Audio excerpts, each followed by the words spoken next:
রাত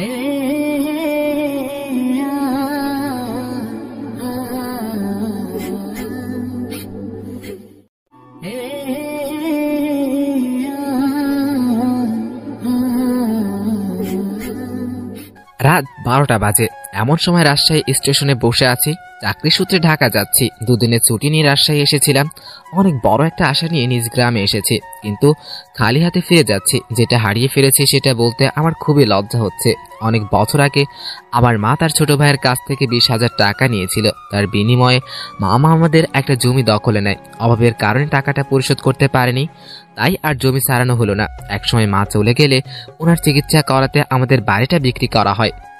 জমি বলতে মামা যতটুকু নিয়েছিল ততটুকুই আছে। মাঝখানে অনেকটা বছর পার হবার পর আসছিলাম 20,000 টাকা নিয়ে জমিটা ছাড়িয়ে নিয়ে নিজ গ্রামে থাকবো, কিন্তু মামা জমি দিতে নারাজ। আমিও আর জোর করিনি। আমার যেহেতু কোনো সাপোর্ট নেই, তাই মামার সাথে যুদ্ধ ঘোষণা করা বৃথা। এখন স্টেশনে বসে ভাবছি ঢাকায় গিয়ে আবার সেই একই কাজ করতে হবে। পিয়নের চাকরি, সেই চাকরির বেতনে কিছু খাওয়া খরচা চলে। একা মানুষ, তাই খরচ কম হয়, কিছু টাকা জমাতে পেরেছি। আর সেটা নিয়েই বুকে আশা বেঁধেছিলাম গ্রামে থাকবো। সেটা তো আর হলো না, তাই এক বস্তা হতাশা নিয়ে শহরে ফিরে এলাম। আর চাকরির কথা কি বলবো, এসএসসির সার্টিফিকেট আছে, আর এদিকে কিছুদিন ডিগ্রিও পড়েছিলাম, কিন্তু পারিবারিক অভাবের কারণে লেখাপড়ার দরজা সেখানেই বন্ধ। তবে পড়া এখনো চালু রয়েছে। সেটা হলো মানুষকে পড়া, মানুষকে বোঝা। এই পৃথিবীতে অনেক মানুষ আছে, তাদের চেনা বড়ই দুষ্কর। আমি কথাগুলো ভাবছি আমার সামনে থাকা কিছু মানুষের দিকে তাকিয়ে। তারা অনেকটা দূরে ছিল, তাই তাদের চেহারাগুলো আবসা দেখছিলাম। তখন খেয়াল করলাম কেউ আমার দিকে এগিয়ে আসছে। আবসা আবসা ভাবি দেখলাম একটা ইয়াং মেয়ে। মেয়েটা এসে আমার সামনে দাঁড়ালো। এবার আমার চোখের আবসা ভাবটা ছাড়লো, আর এক পলকেই মেয়েটাকে দেখে নিলাম। বা, মেয়েটা তো বেশ সুন্দরী। শুধু সুন্দরী বললে কম হবে, একটু বেশি সুন্দরী। তবে তার আধুনিক ড্রেসের সাথে তার সৌন্দর্যের কোনো মিল হচ্ছে না। আমি আবার ভাবনাতে চলে গেলাম। হঠাৎ মেয়েটি বলল, এই এই, কি সমস্যা আপনার? ভাবনা থেকে বেরিয়ে এসে স্বাভাবিকভাবে বললাম, কোনো সমস্যা নেই তো আমার। আমার দিকে এভাবে তাকিয়েছিলেন যে, পছন্দ হয়েছে? এমন প্রশ্ন শুনে তো আমার গলা শুকিয়ে কাঠ হয়ে গেছে। একে তো মেয়ে, তার উপর এত সুন্দরী মেয়ে, আবার অদ্ভুত প্রশ্ন। আমি আমতা আমতা করেই বলে ফেললাম, না না না। পছন্দ হয়নি তো তাকিয়েছিলেন কেন? আমার ফেসটা হয়তো ওইদিকে ছিল, কিন্তু দৃষ্টি অন্যদিকে দিয়েছিলাম। ন্যাকা, মুখের উপরে বলে পছন্দ হয়নি। আপনার নাম কি? শুভ। আমি ইরা। আর আপনাকে চেনা চেনা লাগছে, তাই নামটা জিজ্ঞেস করলাম। ও, তারপরে ইরা নামের মেয়েটি আমাকে অবাক করে দেয়। আমি যে কোম্পানিতে পিয়ন হিসেবে চাকরি করি তার কথা বলল। আপনি কি মিতালি কোম্পানির পিয়ন? জি জি। ও, আমার বাবাও এই কোম্পানির মালিক, আর আপনি ওখানেই চাকরি করেন। বাবার অফিসে আমি প্রায়ই যাই। আপনি তো চা কফি এনে দেন। আমি আপনাকে চিনেছি, আপনি আমাকে চিনতে পারেননি কেন? আমি আপনার দিকে তাকাইনি, আর আমি মেয়েদের দিকে কম তাকাই ভাই। রিয়েল লাইফে আমি এরকম, বাট আর চোখে তাকাই। ভদ্র শয়তান তো, তাই। ওরে সাধু, শোনেন, আপনি তাকান তবে বেশি ভাবনায় থাকেন, তাই আমাকে কখনো খেয়াল করেননি। জি, এটাও হতে পারে। আমিও হিতাহিত জ্ঞান বুদ্ধি হারিয়ে ফেলেছি। তোকে আপনি করে বলছি কেন? তুই তো পিয়ন। আচ্ছা শোন, তুই তো সাধারণ বগিতে যাবি। জি ম্যাম। আমি কেবিনে যাব, তুই আমার ব্যাগ দুটো উঠাই দিবি, তারপর তুই তোর আসনে যাবি, ঠিক আছে? জি ম্যাম, ঠিক আছে। রাগ করিস না, কুলি পাচ্ছি না, আর তোকে পেয়েছি। আর কাকে লাগে? চেনা মানুষ তো। জি ম্যাম।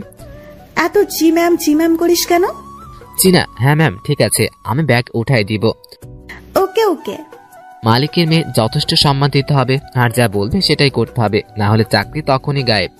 ট্রেনে ঢাকা থেকে আসলো। আধ ঘন্টা পর আবার ঢাকাতে রওনা হবে। অতঃপর ইরা ম্যামের ব্যাগ তার কেবিনে দিয়ে আসলাম। বকশিস স্বরূপ তিনি আমাকে 50 টাকা দিলেন। কোনো দ্বিধা না করে টাকাটা নিলাম, কারণ আমার আগে থেকে অভ্যাস আছে টাকা নিয়ে চলে যাচ্ছিলাম। ইরা ম্যাম আবার ডাকলো, এই শোন শোন। জি ম্যাম, বলুন। নামার সময় আবার তুই আসবি, ঠিক আছে? আচ্ছা। আবার ঘুমিয়ে যাস না কিন্তু। না ম্যাম, ঘুমাবো না। ওকে, যা। আমি আমার বগিতে গিয়ে উঠলাম। টিকিট সমগ্র করতে আমার অনেক দেরি করে ফেলেছি, তাই পুরো রাস্তা আমাকে দাঁড়িয়ে দাঁড়িয়ে যেতে হবে। সামনে দেখলাম 2-1টা সিট ফাঁকা, কিন্তু পরের স্টেশনে এসব সিট আর ফাঁকা থাকবে না। তাই আমি সিদ্ধান্ত নিলাম যে পুরো রাস্তা দাঁড়িয়েই যাব। ট্রেন ছাড়লো, আমি দরজায় দাঁড়িয়ে আছি। ঠান্ডা হওয়ায় আমার শরীরে এসে লাগছে। আমি আবার ভাবনায় ডুব দিলাম। ভাবছি পুরনো দিনের কথা, মাঝে মাঝে নিজের ভবিষ্যতের কথা ভাবলাম। তাতে যা ফলাফল বের হলো তা হলো শূন্য। কারণ আমার ভিতরে খুব হতাশা কাজ করছিল। অর্ধেক পথ আসতেই স্টেশন ছাড়াই ট্রেনটা থেমে যায়। যান্ত্রিক কোনো সমস্যা হয়েছে হয়তো। 20 মিনিট পর খবর পেলাম ভোর হবার আগে ট্রেন এখান থেকে এক চুলও নড়বে না। এখন রাত 1টা বাজে। এক একজন এক এক কথা বলছে। কেউ বলছে লাইনের সমস্যা, কেউ বলছে ইঞ্জিন। হঠাৎ এই শুভ, পিছনে তাকিয়ে দেখি ম্যাম দাঁড়িয়ে আমাকে ডাকছেন। জি ম্যাম বলেন। তুই ওঠ। ম্যাম কিছু লাগবে? না, আমি একটু ট্রেন থেকে নামবো। ম্যাম বাইরে যাওয়া ঠিক হবে না। বাইরে যে অন্ধকারের মধ্যে কি কি লুকিয়ে আছে কে জানে। কিসের বিপদ? বাইরে সাপ বিচ্ছু অনেক কিছুই থাকতে পারে।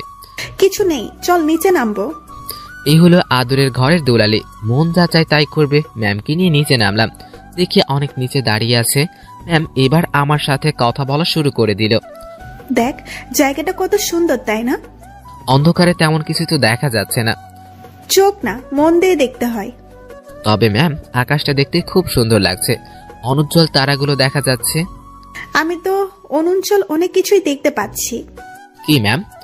এই যে দেখ, একটা টি স্টল, চল যাই। এখন ওখানে গিয়ে কি হবে? চা খাবো, চল চল, বেশ মজা হবে। শীতের মধ্যে এত রাতে চা খাবার মজাই আলাদা। আমি তো আর মানা করতে পারবো না। মানা করলেই বকা দিবে। কেন যে ওর সাথে দেখা হয়ে গেল। দোকানে গিয়ে দেখি সেখানে আগে থেকে কিছু যাত্রী বসে আছে। দোকানটা আশেপাশে আর কোনো দোকান নেই। আমি চা হাতে নিয়ে দোকানিকে বললাম, চাচা এমন একটা জায়গায় দোকান দিয়েছেন কি মনে করে? বাবা, সে অনেক কাহিনী। বাজারে দালালি চলে। আমার লোকজন না থাকায় ওখানে দোকানটা নেওয়া হয়নি। রাগের মাথায় নিজের জায়গায় দোকানটা দিয়ে বসি। বাহ, ভালোই করেছেন। তা চলে কেমন? আলহামদুলিল্লাহ, ভালোই চলছে। আরো কিছুক্ষণ কথা হলো। বিলটা আমি দেই। তারপর ম্যাম আর আমি চলে আসি। ম্যামের সাথে আড্ডা দিতে খুব ইচ্ছে করছে, কিন্তু মালিক পক্ষের লোক আগ বাড়িয়ে কথা বলাটা বেয়াদবি হবে। কিছু বলছি না, চুপচাপ ম্যামের পিছনে পিছনে হাঁটছি। আমার চুপ থাকা দেখে ম্যাম আমাকে বলল, কিরে, কথা বলতে পারিস না? দোকানের সাথে তো বেশ জমিয়ে কথা বললি, এখন কি হলো? ম্যাম কি বলবো? সেটা কি আমাকে বলে দিতে হবে? দোকানে কি তোকে কিছু বলেছিল? না। তো কিছু বল, সারা রাত তো এভাবে চুপ থাকতে পারবো না। আপনি রাজশাহীতে কেন আসছিলেন? আর বলিস না, আমার একটা বান্ধবীর বিয়েতে এসেছিলাম। ওহ, তুই বিয়ে করেছিস? না ম্যাম। কেন? কাকে বিয়ে করব? কাকে করবি মানে? দেশে কি মেয়ের অভাব পড়েছে? আসলে সেটা না। তো কি? আমার পরিবার নেই, তাই আমার বিয়ে করা একটু সমস্যা। এখানে সমস্যার কি আছে? দেশের মধ্যে অনেক মেয়ে আছে যাদের পরিবার নেই, তাদের মধ্যে একজনকে বিয়ে করবি। ম্যাম ওরকম হলে আমি করব না। কেন? সেটা না হয় নাই বলি। ওই বল। আমার মাথায় একটা দুষ্টু বুদ্ধি ছিল, তাই আমি বললাম, ম্যাম আপনার মতো সুন্দরী হলে ভেবে দেখতে পারি। তোর ভাবা লাগবে না, আমার মতো কেউ তোর দিকে তাকাবেও না। সেটা আমার জন্যই ভালো। কেন? তাহলে আর বিয়ে করা লাগবে না। হয়েছে, থাম এবার, চল লাইনের ওই পাশটা থেকে ঘুরে আসি। ইরা ম্যাম যেদিকে যাচ্ছে আমিও তার পিছনে পিছনে যাচ্ছি। এখানে এসে দেখি একটা গ্রাম দেখা যাচ্ছে, আর লাইনের পাশ দিয়ে একটা রাস্তা সোজা গ্রামের দিকে চলে গেছে। চল রাস্তাটা দিয়ে গ্রামের দিকে যাই। না ম্যাম, এত রাতে যাওয়া ঠিক হবে না। আমি কি বলছি তোকে? সরি ম্যাম, চলুন যাই। এ হলো মেয়ে মানুষ, ভালো মন্দ কিছুই বোঝে না। এখন আমরা হাঁটছি গ্রামের ভিতরে। গ্রামের ভিতরটা পুরো নিস্তব্ধ। একটু পর ম্যামের সাথে বেশ ভালোই কথা জমে উঠেছে। ম্যাম আমাকে বলল, তুই কি সারা জীবন এভাবেই কাটাবি? জানি না। জানিস না মানে? আমার ভাগ্যে কি আছে আমি কি করে বলবো? সবার তো ফিউচার প্ল্যান থাকে, তোর নেই? না। অদ্ভুত। আচ্ছা ম্যাম, আমার কাছে একটা জিনিস খুব খারাপ লাগছে। কি? বললে রাগ করবেন না তো? না, বল। স্টেশনে যখন আপনাকে দেখলাম তখন একটা জিনিস খেয়াল করেছি। কি সেটা? আপনার আধুনিক পোশাকের সাথে আপনার সৌন্দর্য একদম বেমানান। কি বলিস? সবাই তো অনেক প্রশংসা করে। সবার চোখ নেই তাই। তো কেমন সাজলে আমাকে ভালো লাগবে? অতি সাধারণ। যেমন? এই যে হেয়ার কালার করেছেন, এটা আপনার চুলের সৌন্দর্য নষ্ট করেছে। আর আপনার ঠোঁটে। এই থাম। জি ম্যাম। তুই অন্ধকারে আমার ঠোঁট কিভাবে দেখলি? ওই যে বললাম না, স্টেশনে দেখেছি। উফ, বাদ দে তোর ডায়লগ, আর এখন হাঁটতে থাক। জি ম্যাম, আর সামনে না গিয়ে এগোই, চলেন ফিরে যাই। আর একটু যাবো, তারপর ফিরবো। পরিবেশটা ভালোই লাগছে, রাতে কখনো এভাবে গ্রামে হাঁটিনি। আমরা হাঁটতে হাঁটতে আরো একটু এগোলাম। আমি হঠাৎ দুটি লোক লাইট নিয়ে আমাদের সামনে আসলো। তাদের হাতে মাছ ধরার পোলো, মাছ ধরতেই যাচ্ছে মনে হয়। তাদের মধ্যে একটা লোক বলল, এই তোমরা কারা? এই গ্রামে তো আগে কখনো দেখিনি। ভাই, আমাদের ট্রেনটা যান্ত্রিক ত্রুটির জন্য থেমে গেছে, তাই আমরা এখানে একটু হাঁটতে এসেছি। লোকটি আবার বলে উঠল, এই তোমরা থামো, সব বুঝে গেছি, চলো আমাদের সাথে। কোথায় যাব? কোনো কথা না, চলো আমাদের সাথে। অতঃপর লোক দুটো আমাদের একটা বাড়ির ভিতরে নিয়ে এলো। আর আমি মনে মনে আল্লাহ আল্লাহ করছি, কি যে হবে। গ্রামের মানুষ সবকিছুতেই খুব সিরিয়াস। রাত করে মেয়ে নিয়ে বাইরে দেখলেই উল্টো পাল্টা ভাববে। আমার বেলাও ঠিক তাই হলো। ইরা শুধু বারবার আমার দিকে তাকাচ্ছে। আমিও মনে মনে বলছি, দেখুন কেমন লাগে। একজন বাড়ির গিন্নিকে ডাকা শুরু করলো। বুঝলাম এটা তার নিজের বাড়ি। লোকটির বউ এসে আমাদের দিকে তাকিয়ে বলল, এরা কারা? ওরা বাড়ি থেকে পালিয়ে এসেছে, তুমি ওদের ঘরে নিয়ে যাও, আমি হুজুর ডাইকা নিয়ে আসছি। ভাই ভাই, হুজুরের ডেকে কি করবেন? বিয়ে করাই দেবো তোমাদের। ভাই ভাই শোনেন, উনি আমার কেউই না, আর আমি পালাইয়াও আসি নেই। উল্টা পাল্টা কথা বলো না। একটা মাইয়া এত রাতে তোমার সাথে ঘুরে, এর মানে আমরা কি কিছু বুঝি না? ভাই এমন করেন না। তুমি ওদের ঘরে নিয়ে যাও, আর আমি যাইতেছি হুজুরকে ডাকতে। আমাদের কাছে একজনকে রেখে লোকটি অন্ধকারে হাওয়া হয়ে গেল। আমি ইরার দিকে তাকিয়ে দেখি ও মুখটা কাঁচুমুচু করে রেখেছে, আর আমার দিকে তাকিয়ে আছে। দুজনে কথা বলতেও পারছি না। সময় যাচ্ছে আর লোকজন বাড়তে শুরু করেছে। আমাদের দুজনকে দু রুমে রাখা হয়েছে। কিছু সময় পর হুজুর আসলো। আমি তাকে বুঝালাম। স্বস্তির কথা হলো, হুজুর বুঝেছে। কঠিন একটা সমস্যা থেকে বাঁচলাম। হুজুরটা আমাদের লাইন অবধি এগিয়ে দিল। তারপর, ওয়াও, কি দারুণ অভিজ্ঞতা। ধুর, চুপ করেন তো, এখনই তো একটা হয়ে যেত। মানে কি যে? আরে বড় বাচ্চা বেঁচে গেছেন। তা তো জানি, তবে দারুণ লাগছে। আপনি থাকেন, যেখানে ইচ্ছা যান, আমাকে ডাকবেন না। আমি ট্রেনে উঠলাম। ওনার সাথে আর দেখা করলাম না। ফজরের আজান হলো। তার কিছুক্ষণ পরেই আমাদের ট্রেন যাত্রা শুরু করলো। আমি ঠিক আমাদের আগের জায়গায় দাঁড়িয়ে আছি। ইরা ম্যাম আবার আসলো। তুই ভালোই বদমাইশ তো। কি? আমি কি করেছি? তুই আমার উপর ছাড়ি দিস, আমাকে রাগ দেখাস। তো কি করব? আপনার মাথায় কি ব্রেন নামক জিনিসটা আছে? থাকলেও তো মনে হয় কাজ করে না। এরকম ছেলে মানুষও করেন কি কারণে? বড় হয়েছেন, বুঝেন না কিছু? আমি জানি এই কথাটা বলার পর আমার চাকরি থাকবে না। আপনার বাবাকে কিছু বলতে হবে না, আমি অফিসে যাব না। আমি তোকে চাকরি দেইনি, তাই আমি তোর চাকরি কেড়ে নিব কেন? এই যে আমাকে বকা দিলি, মনে রাখিস এর শাস্তি তুই পাবি। ইরা রাগ দেখিয়ে তার কেবিনে চলে গেল। ম্যাম যে থ্রেটটা দিল তাতে আমার একটু ভয় লাগেনি। উনার কথা মনে হলো কোনো বাচ্চা আমাকে থ্রেট দিল। উনার কষ্টটা সাধারণ, শুনলে মনে হয় বারবার শুনি। না, আমি আবার ভাবনাতে হারিয়ে যাচ্ছি কেন? যাই, গিয়ে ওনাকে সরি বলে আসি। আল্লাহ জানে পরে কি করে। আমি ওনার কেবিনের ভিতরে ঢুকবো, তখনই কারোর সাথে ধাক্কা লাগলো। তাকিয়ে দেখি ম্যাম, উনি হয়তো বাইরেই আসছিলেন। এটা কি হলো? সরি ম্যাম, বুঝতে পারিনি। তুই আমার কেবিনে কি জন্য? সরি বলতে আসছি। সরি বলে তো কাজ হবে না, তোকে তো আমি মাফ করব না।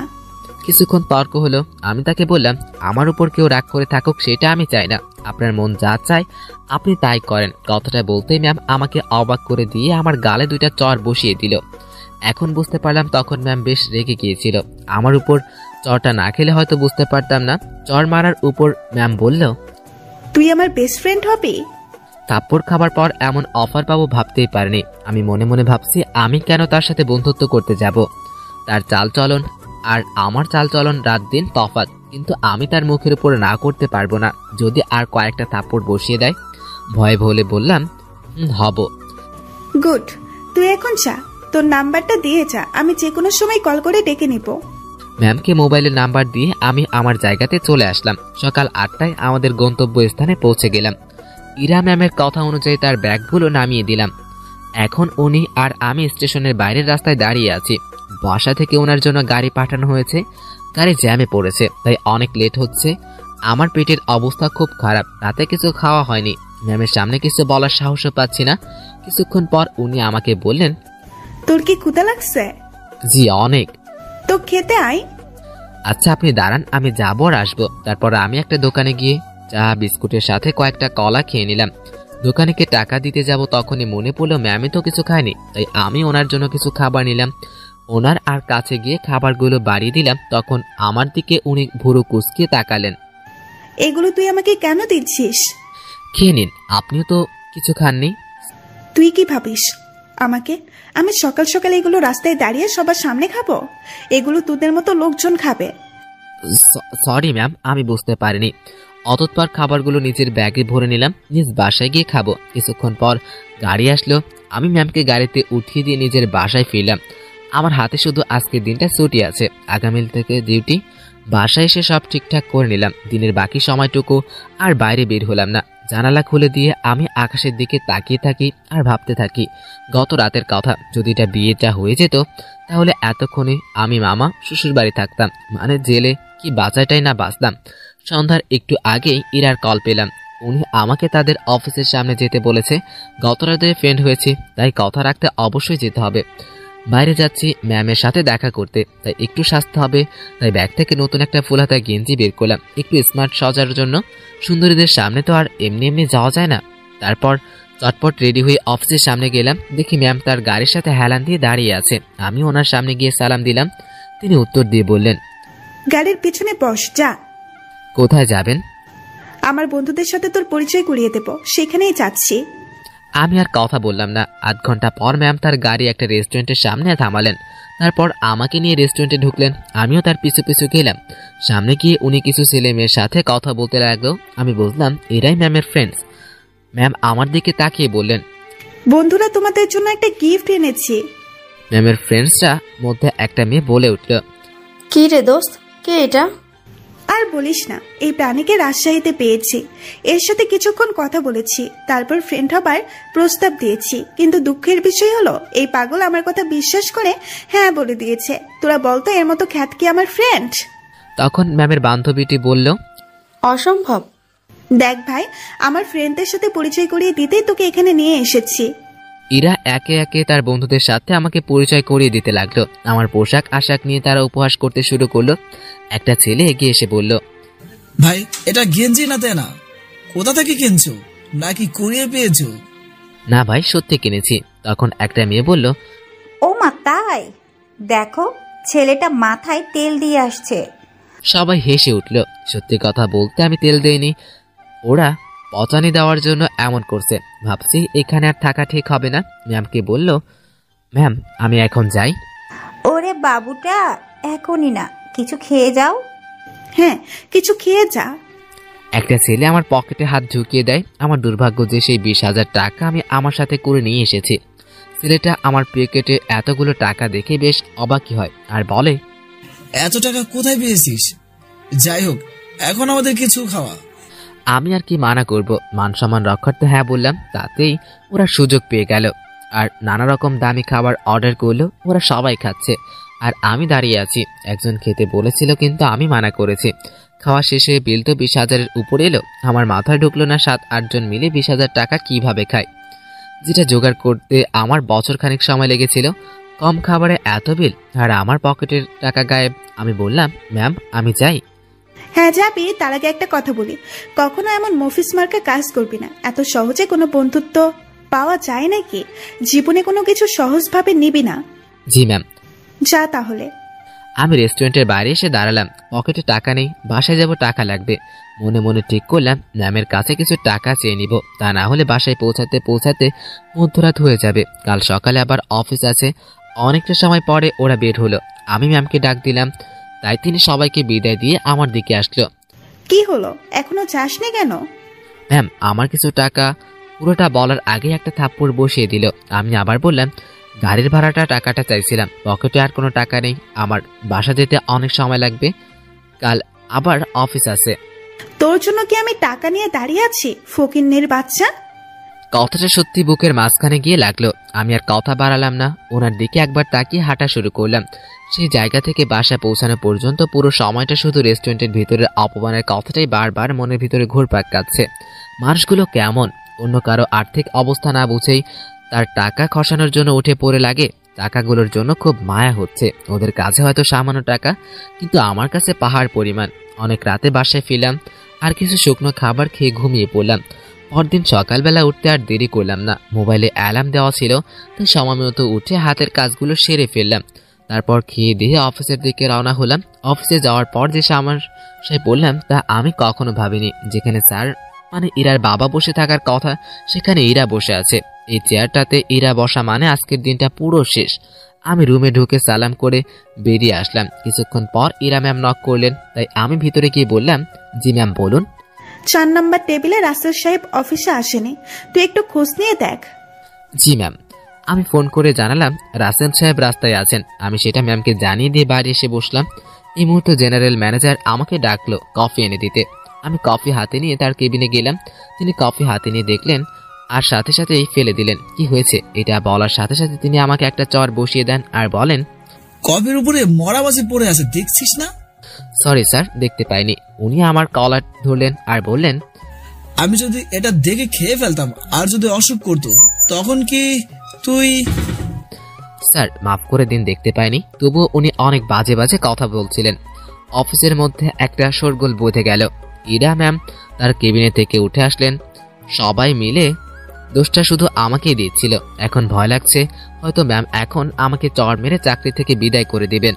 তারপর ম্যাম আমার আর ম্যানেজারের কাছ থেকে সবকিছু শুনলেন। তারপর ম্যাম যা করলেন তা দেখে আমি অবাক।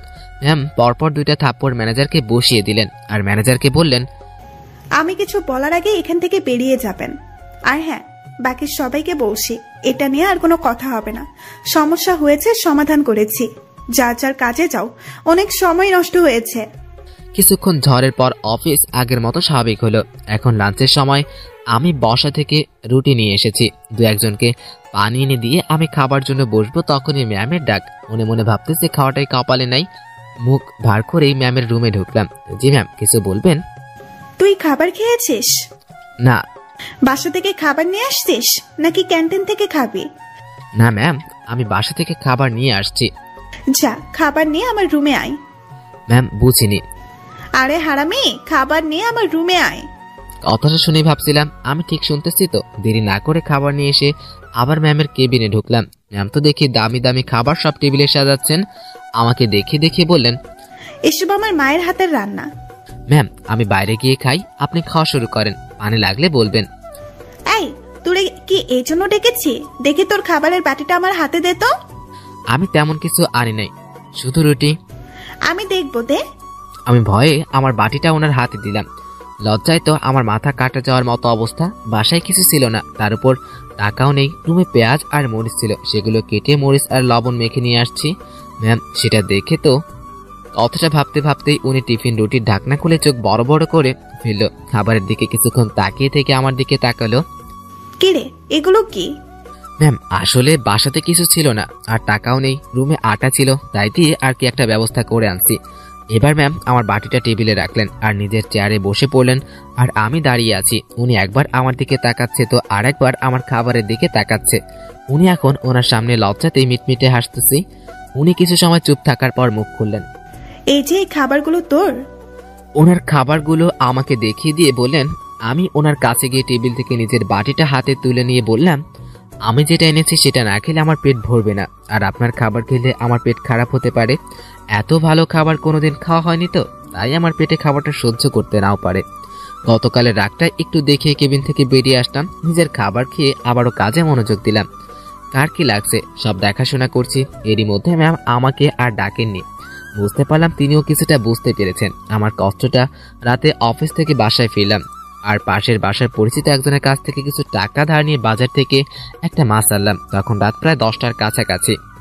তখন ম্যামের নাম্বার থেকে ফোন আসলো। ধরবো কি ধরবো না তা ভাবতে ভাবতেই ফোনটা রিসিভ করে সালাম দিলাম। উনি উত্তর দিয়ে বললেন, কি করিস? কিছু না। এই শোন, দুপুরে আমার মুখের উপরে কথা বলে আমাকে লজ্জা দিয়ে চলে গেলি, তোর ভয় করলো না? আমি চুপ হয়ে গেলাম। উত্তরে কি বলবো কিছুই বুঝতে পারছি না। কিরে, কথা বলছিস না কেন? ম্যাম অফিসের কোনো কথা হলে বলেন। তুই আমার কথা ঘুরাচ্ছিস কেন? যা বলছি তার উত্তর দে। ওভাবে খাবার নিয়ে চলে গেলি কেন? আপনার খাবার খেয়ে আমার ক্ষুধা মিটতো না। তাই না? জি। বুঝতে পারছি, তুই আমার উপর রাগ দেখাচ্ছিস, সুযোগ ভালোই কাজে লাগাচ্ছিস। এখানে কিসের সুযোগ ম্যাম? আপনি আমাকে এখন মানা করে দিলে আমার সাথে তো আপনার কোনো অফিসিয়াল সম্পর্ক থাকবে না। ক্ষমতা আপনার হাতে, সুযোগও তো আপনার হাতে। আমি রান্না করছি, বাই ম্যাম। চুপ! রান্না শেষ করে খেয়ে আমাকে কল দিবি। ম্যাম অফিসের বিষয়ে কি কোনো কথা বলবেন? না। তাহলে আপনিও কল করবেন না আর আমিও কল করব না। তো 24 ঘন্টাই ডিউটি, আমি ফোন দেওয়ার পরের সময়টুকু অফিসিয়াল, ওকে? তাহলে বেতন বাড়িয়ে দিন। ঠিক আছে, আর তুই অবশ্যই ফোন করবি। আর হ্যাঁ, কাল অফিসে আসার সময় খাবার নিয়ে আসবি না। কেন ম্যাম? তোর জন্য আমি খাবার নিয়ে যাব। ম্যাম, ওসব খাবার দাবার বাদ দিন, আমি আমার খাবার নিয়ে সন্তুষ্ট। তুই যদি কালকে তোর রান্না করা খাবার নিয়ে আসিস তাহলে আমি তোকে শুধু অফিস থেকেই না, দুনিয়া থেকেই বিদায় করে দিব। আমি কিছু বলতে যাব তখনই ম্যাম ফোনটা কেটে দিল। মনে মনে ভাবছি এত আদিক্ষিত দেখানোর কি আছে, আমি তার অফিসের সামান্য একজন পিয়ন, আর এমন ব্যবহার করছে। মনে হচ্ছে ছিছি না, এসব আমি কি ভাবছি। পরদিন সকালবেলা উঠে আর রান্না করলাম না, সকালের নাস্তাটা বাইরে করেই আমি অফিসের দিকে রওনা দিলাম। অফিসে গিয়ে দেখি ম্যাম আগেই এসেছেন। প্রতিদিনের মতোই হাজিরা দিলাম, তিনি আমাকে তেমন কিছু বললেন না। দুপুর পর্যন্ত অস্বাভাবিকভাবেই কাজ করলাম। দুপুরে খাবার সময় ম্যাম তার কেবিনে ডাকে। আমি জানি উনি আমার জন্য খাবার নিয়ে আসছে। আমি ভীষণ লজ্জা লাগছিল। কেবিনের একপাশে সুন্দর একটা খাবার খাওয়ার ব্যবস্থা ছিল। ম্যাম আমাকে বসতে বলেন, আর আমার সামনের চেয়ারে তিনিও বসে পড়েন। উনি একটা প্লেটে খাবার নিয়ে আমাকে দিল, আর অন্য একটা প্লেটে উনি খাবার নেন। খুব ভয় করছিল, এত বড় মানুষের সাথে খাবার খাওয়ার চারটিখানে কথা নয়, তার উপর এত সুন্দরী একটা মেয়ে। ম্যাম আমার দিকে খেয়াল করে বললেন, তুই হাত দিয়ে খাবি না খাওয়াই দিব? জি না ম্যাম, একটা কথা। কি? খাবার বাইরে নিয়ে গিয়ে খাই। এখানে খেতে তোর সমস্যা কোথায়? ম্যাম সত্যি বলতে ভয় করতেছে। কি ভয়? আরে ভয় কেন পাচ্ছিস? আপনার সামনে এইভাবে খাওয়া। তো কি হয়েছে, খা। ম্যাম বাইরে যাই। শুভ, আমি এক কথা 100 বার বলতে পারবো না। আমি আর কথা বাড়ালাম না, ভয়ে ভয়ে খাওয়া শেষ করলাম। ম্যাম ছোট বাচ্চাদের মতো খাচ্ছিল। ম্যামের খাবার দৃশ্যটা দেখতে গিয়ে তার চোখে চোখ পড়ে গেল। আমার বুকটা তখন ভয়ে ধুক করে উঠল। তখন তিনি ইশারায় বললেন, কি হয়েছে? আমি মাথা নাড়িয়ে কিছু হয়নি বললাম। অতঃপর খাবার শেষ। তুই বাসায় যা, তোর ছুটি। কিন্তু কেন? আমি দিয়েছি তাই। বাসায় তো আমার কোনো কাজ নেই। এত কথা বলতে তোকে কে বলেছে? যা সোজা বাসায় যা। আমার ছুটিতে বাকি সবাই একটু অবাক হলো। আমি জানি না ম্যাম আমার কাজগুলো কাকে দিয়ে করিয়ে নেবেন। আমি বাসায় এসে বিছানায় আরাম করছি, মাথার উপর ফ্যানের দিকে তাকিয়ে অন্য একটা ভাবনায় আছি। এসব ভাবতে ভাবতে ঘুমিয়ে পড়ি। জানি না কতটা সময় ঘুমিয়েছি। হঠাৎই ফোনের শব্দে আমার ঘুম ভেঙে যায়। ফোনে হাতে নিয়ে দেখি ম্যাম ফোন করেছে। ফোন রিসিভ করতেই ম্যাম বললেন, কই তুই? কই আবার, আপনি ছুটি দিয়েছেন তাই বাসায় আসছি। তুই কি ঘুমাচ্ছিস? হুম। আমি কি তোকে ঘুমের জন্য ছুটি দিয়েছি? তাহলে? বাসায় যেতে বলছি শুধু। জি ম্যাম, আমি তো বাসায় আসছি। আর বাসায় কেন, কাজ নেই তাই আর কি একটু। তুই চুপ কর। আর শোন, আমাদের অফিসের দক্ষিণ দিকে যে লেকটা আছে, তুই কি চিনিস? জি ম্যাম চিনি। তোর জন্য আমি এখানে অপেক্ষা করছি। তুই আয় এক্ষুনি এখানে। কিন্তু কেন? তোরে আসতে বলছি না? জি ম্যাম ঠিক আছে, আসতেছি। এবার বুঝলাম ম্যাম কেন আমাকে ছুটি দিয়েছেন। আমার কাছে এটাও একটা ডিউটি। আমার কোনো কিছু করার নেই, এটা আমার ডিউটি। যেমনি ছিলাম তেমনই বেরিয়ে গেলাম। গতকালের মতো আর সেজে গুজে গেলাম না। যদি আবার অপমান করে, পকেটে টাকা আছে তবুও হেঁটে যাচ্ছি, কারণ এই মাসের চাকরির টাকা পেতে এখনো অনেক দেরি। তাই এমনি টাকা খরচ করা যাবে না। তাই আমি ম্যামের কথা মতো সেই লেকের ধারে পৌঁছে গেলাম। এরই মধ্যে ম্যাম আমাকে 2 বার ফোন করেছিল, এটা জানতে যে আমি কত দূরে আছি। লেকের পাড়ে যেতে দেখি অনেকে বসে আড্ডা দিচ্ছে। অনেক মানুষের মাঝে আমি ম্যামকে খুঁজছিলাম। ম্যাম আমাকে দেখেই ডাক দিলেন। আমি ওনার দিকে এগিয়ে যাই। উনি ঘাসের উপরে বসেছিলেন। একটু দূরে থেকেই বুঝতে পারছিলাম ম্যামের কোনো কারণে মন খারাপ। আমি তার কাছে গিয়ে দাঁড়ালাম। ম্যাম আমাকে দেখে বললেন, বস এখানে। তার পাশে বসতে বসতে বললাম, জি ম্যাম বলেন। আমি বুঝলাম না, 10 মিনিটের রাস্তা তোর আসতে 1 ঘন্টা লাগলো কিভাবে? আসলে ম্যাম কি বলবো, হেঁটে আসছি। তুই হেঁটে আসছিস কি জন্য? টাকা নেই? আছে, তবে অল্প। এটা খরচ হলে বড়সড় বিপদে পড়তে হবে। ম্যাম কিছু হয়েছে কি? তোর জন্য। ম্যাম কি করেছি? অনেক লেট করছিস। আসলে সরি। উঠে দাঁড়িয়ে কান ধরে থাক। ম্যাম আমাকে কিছু বলতে না দিয়ে? আমি উঠতে বলেছি।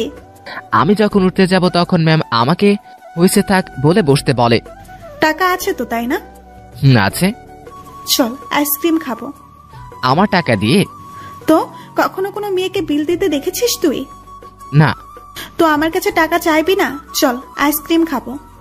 ম্যাম শুনেন, মনটা একটু নরম করে। টাকাগুলো শেষ হলে অনেক বড় বিপদে পড়বো। সেটা তো আমি জানি না। তুই আমার বেস্ট ফ্রেন্ড। বেস্ট ফ্রেন্ডের জন্য মানুষ জান দেয়। আর আমি তো শুধু তোর কাছে টাকা চাইছি। জানতো আর না। আমি অসহায়ের মতো দাঁড়িয়ে আছি। এখন আমার পকেটের 12টা বাজবে। তারপর ম্যাম আর আমি আইসক্রিম খেলাম। আমাদের মধ্যে কোনো কথা হচ্ছিল না, আমরা দুজন হাঁটছিলাম। আর মাঝে মাঝে দরকার হলে ম্যাম নিজে থেকেই কথা বলছিলেন। লেকের পাড় থেকে বের হয়ে রাস্তায় আসলাম, তখন তার গাড়ি নিয়ে আসছেন। দেখে মনে হচ্ছে চলে যাবে, তা আমি বললাম, ম্যাম তাহলে আপনি যান, আমি গেলাম। আই আই, কই যাস তুই? বাসায়। না, গাড়িতে উঠ, লং ড্রাইভে যাব। না ম্যাম, আপনি যান, আমি বাসায় যাই। ব্রেকআপ, যা বাসায় গিয়ে মর। ম্যাম রাগ দেখে গাড়িতে হেলান দিয়ে দাঁড়ালেন। এরকম অবস্থায় তো আর রেখে যাওয়া যায় না, তাই আমি তার দিকে একটু এগিয়ে গেলাম। আর উনি যে একটা শব্দ বলেছেন সেটার মানে জানার জন্য তাকে প্রশ্ন করব। যদিও আমি জানি, তবুও প্রশ্ন করব, যাতে ওনার রাগটা ভেঙে যায় আর আমার প্রশ্নের উত্তর দিতে মনোযোগী হয়। ম্যাম, ব্রেকআপ কি? তুই জানিস না? ন্যাকামো করিস? সত্যি জানি না। তোর আর আমার যে বন্ধুত্ব আছে, সেই বন্ধুত্ব শেষ করার নামে ব্রেকআপ। ওহ ম্যাম, আমাদের মধ্যে তো এমন কিছু নেই। শুভ, আমি তোকে বলছি না তুই আমার বেস্ট ফ্রেন্ড? আপনি তো বলেছিলেন যে এটা মিথ্যে ছিল। গাড়িতে উঠ, সব বলছি। আমি কথা বাড়লাম না। যখন গাড়ির পিছনের দরজা খুলতে যাব, ওই হাতারাম, কি করিস? বসবো না। সামনে আয়, পেছনে না। গাড়িতে উঠলাম। ম্যাম ড্রাইভ করছেন আর আমি তার পাশে বসে আছি। সন্ধ্যা হয়ে আসতেছে। ম্যাম এবার আমার সাথে বেশ ফ্রিভাবে কথা বলা শুরু করলেন। আমরা কি কুমিল্লা যাচ্ছি? এত দূরে কেন? আরে লং ড্রাইভ তো, আর রাগ ভাঙাতে সময় লাগবে। কিসের রাগ? তুই আমার উপর রেগে আছিস, আমি জানি। আপনার উপর কি জন্য রাগ করব? ওই যে সেদিনের রেস্টুরেন্টের সেই ঘটনার জন্য। হ্যাঁ ম্যাম, কি যে বলেন। এই দিন আপনার মজা করেছেন, আমিও মজা পেয়েছি। ওরে শুভ, আমাকে কি বাচ্চা মনে হয় আপনার? এত বড় একটা প্রতিষ্ঠান চালাচ্ছি, আমার মাথায় কি এতটুকু বুদ্ধি নেই যে কোনটা সত্যি আর কোনটা মিথ্যা আমি বুঝবো না? না, বুদ্ধি তো আপনার অনেক আছে। হয়েছে, শোন আমি কি বলি। রাতে কি খাবি বল? সন্ধ্যায় তো অনেক কিছু খেলাম, রাতে আর কি খাবো? না, তবুও কিছু খাবার নেই, আর 2টা পিৎজা। আপনার ইচ্ছা। ম্যাম আমার না ভয় করছে। কেন? আপনার বাবা যদি জানে অফিসের পিয়নকে নিয়ে ঘুরতে বের হয়েছেন তো? কিভাবে জানবে? আমি তো আর বলবো না। তো অফিসে যাব যখন, তখন তো জানতেই পারবে। সেটা আমি দেখে নেব, তোর কোনো চিন্তা করতে হবে না। এখন বল, আমাকে মাফ করেছিস কিনা? আপনি তো দোষ করেননি। তোকে যে কি করব আমি। দেখ, আর রাগ করে থাকিস না, প্লিজ মাফ করে দে। রাগ করিনি তো। আমি তোর চোখে রাগ দেখতেছি। আচ্ছা, আমার উপর তোর রাগ নেই সত্যি তো? হ্যাঁ সত্যি। সত্যি নাকি মিথ্যা তা আমি একটু পর বুঝবো। আমি যেটা করতে বলবো সেটা যদি না করিস, তাহলে বুঝবো তুই আমার উপরে রেগে আছিস। কি যে বলেন, আমি তো আপনার সব কথাই শুনি। মাঝপথে আবার আমরা কিছু খাবার খেলাম, দুজনে বেশ কথা বলতে বলতে যাচ্ছি। ইরা ম্যাম গাড়িটা এখন বেশ ধীর গতিতেই চালাচ্ছেন। আজ বেশ কুয়াশাও পড়েছে। এই চল বাইরে গিয়ে কুয়াশার বৃষ্টিতে ভিজি। এই না, এটা করবেন না, বাইরে গেলে বিপদ। আবার সেদিনের মতো কিছু হলে অবস্থা খারাপ হয়ে যাবে। যাব না তো, তোর কেয়ারিংটা আমার খুব ভালো লাগে, সেটা পাওয়ার জন্যই কথাটা বললাম। তুই কাউকে ভালোবাসিস না? কোন ভালোবাসা? মানে পছন্দের মানুষ বা বিয়ে টিয়ে করার ইচ্ছে এমন? এর আগেও তো বলেছি, ওরকম কেউ নেই। কাউকে দেখে পছন্দ হয় না? না, প্রায় সবার মধ্যেই ভেজাল আছে। ভেজাল মানে? মানে আবার কি, এখন তো প্রেমের বাজার চলে, বাজারটা বেশ গরম। এক একটা 10-12টা প্রেম করে, তার উপর ওয়েটিং এর আগে। তুই জানিস কিভাবে? চোখ খোলা রাখলে সবই টের পাওয়া যায়। ম্যাম আপনার পছন্দের কেউ নেই? না রে, এসব পছন্দ টছন্দ আমার হয় না। আমাকে যে বুঝতে পারে তাকেই আমার পছন্দ। ও, তা আপনার বাবা আপনাকে বিয়ে দিবে না? কিসব প্রশ্ন যে করিস, বিয়ে দিবে না কেন? অবশ্যই দিবে। তাদের পছন্দে বিয়ে করবেন? হ্যাঁ, এটাই তো স্বাভাবিক। হঠাৎ করে এই মাঝে রাস্তায় জ্যাম পড়ে যায় আর কুয়াশা বেশি হয়, সব গাড়ি চলাচল বন্ধ করে দেওয়া হয়। ম্যাম গাড়ির হেডলাইট বন্ধ করলো আর কোথা থেকে যেন একটা চাদর বের করলেন। তাই আমি জিজ্ঞেস করলাম, আপনি কি এখন ঘুমাবেন? না, খুব শীত করতেছে প্রচুর, তাই শরীরের উপরে দিয়ে রাখি। আমি বাইরে তাকালাম। বাইরে কুয়াশা পড়েছে, কিছু দেখা যাচ্ছে না, তবুও তাকিয়ে আছি। তার দিকে তাকালেই আর চোখ ফেরানো যায় না, তাই তাকানোটাই বিপদ। এরই মধ্যে ম্যাম বলে উঠলেন, কি রে, তুই কি এমন চুপচাপ থাকবি? কি বলবো ম্যাম, আসলে খুব শীত করতেছে। আগে বলবি না? আয় চাদরের মধ্যে। আমি মনে মনে ভাবছি আর এক বিপদ। কি হলো? আয়। না ম্যাম ঠিক আছে, শীত কমে গেছে। ভয় পাচ্ছিস তাই না? ভয় নেই, আয় কাছে আয়। আরে খুব কাছে না, চাদরটা খুব বড়, তুই একটু কাছে আসলেই হয়ে যাবে। আমি একটু কাছে গেলাম, ম্যাম চাদরে মুড়ি দিল। আমি সেটা নিয়ে আমার শরীর ঢেকে নিলাম। এবার আমি কাঁপতেছি, শীতে না ভয়ে। আমার কাঁপুনি দেখে ম্যাম বললেন, ওরে আল্লাহ, তোর এত শীত করতেছে? কথাটা বলে ম্যাম আমার খুব কাছে চলে আসলেন। তবে ম্যামের শরীরের সাথে আমার শরীরের স্পর্শ কোনো হয়নি। অনেক চেষ্টা করে নিজের কাঁপুনি থামালাম। ম্যামের চোখে ঘুম ঘুম ভাব এসে গেছে, তাই আমি বললাম, ম্যাম আপনি তো ঘুমাচ্ছেন। কই না তো। আপনার কি খুব ঘুম পাচ্ছে? অনেক। এখন ম্যাম ধীরে ধীরে খুব সুন্দরী হয়ে উঠেছে। শুনেছি সুন্দরী মেয়ে ঘুমালে আরো বেশি সুন্দরী হয়ে ওঠে। আজ সেটা নিজের চোখে দেখলাম।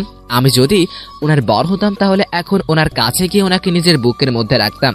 পরক্ষণে মনে পড়লো কি সব ভাবছি আমি। ছি ছি, কি সব আসছে আমার মাথায়। ম্যাম ঘুমে আর ঠিক থাকতে পারলো না, আমার খুব কাছে আসে আর আমার কাঁধের মধ্যে মাথা রাখার চেষ্টা করছে। এবার সব ভুলে যাই আমি, আর আমি নিজে থেকেই তার দিকে এগিয়ে যাই। এবার উনি তার মাথা আমার কাঁধের উপরে রাখে। এখন আমার বুকের মধ্যে হাতুড়ি পেটা হচ্ছে।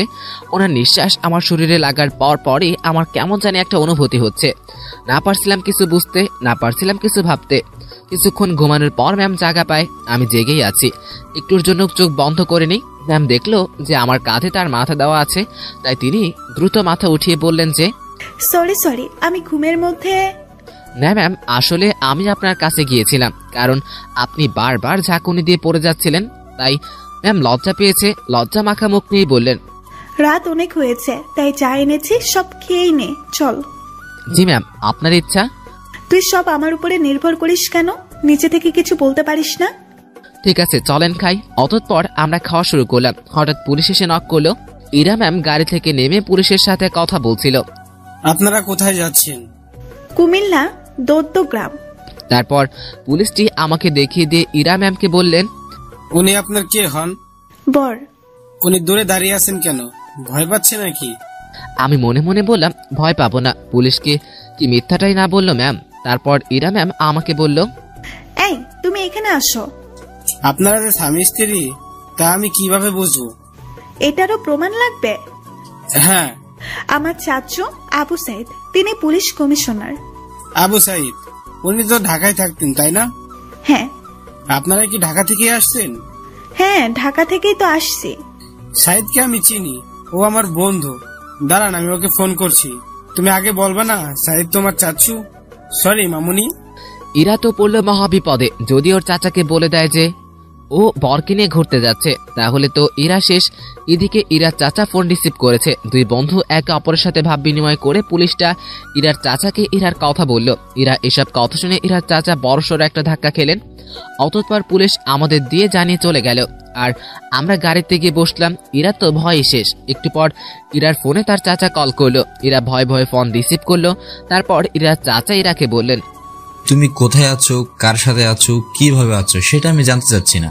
তুমি যার সাথে আছো তাকেই কাল আমাদের বাসায় নিয়ে আসো, ঠিক আছে? ঠিক আছে চাচু।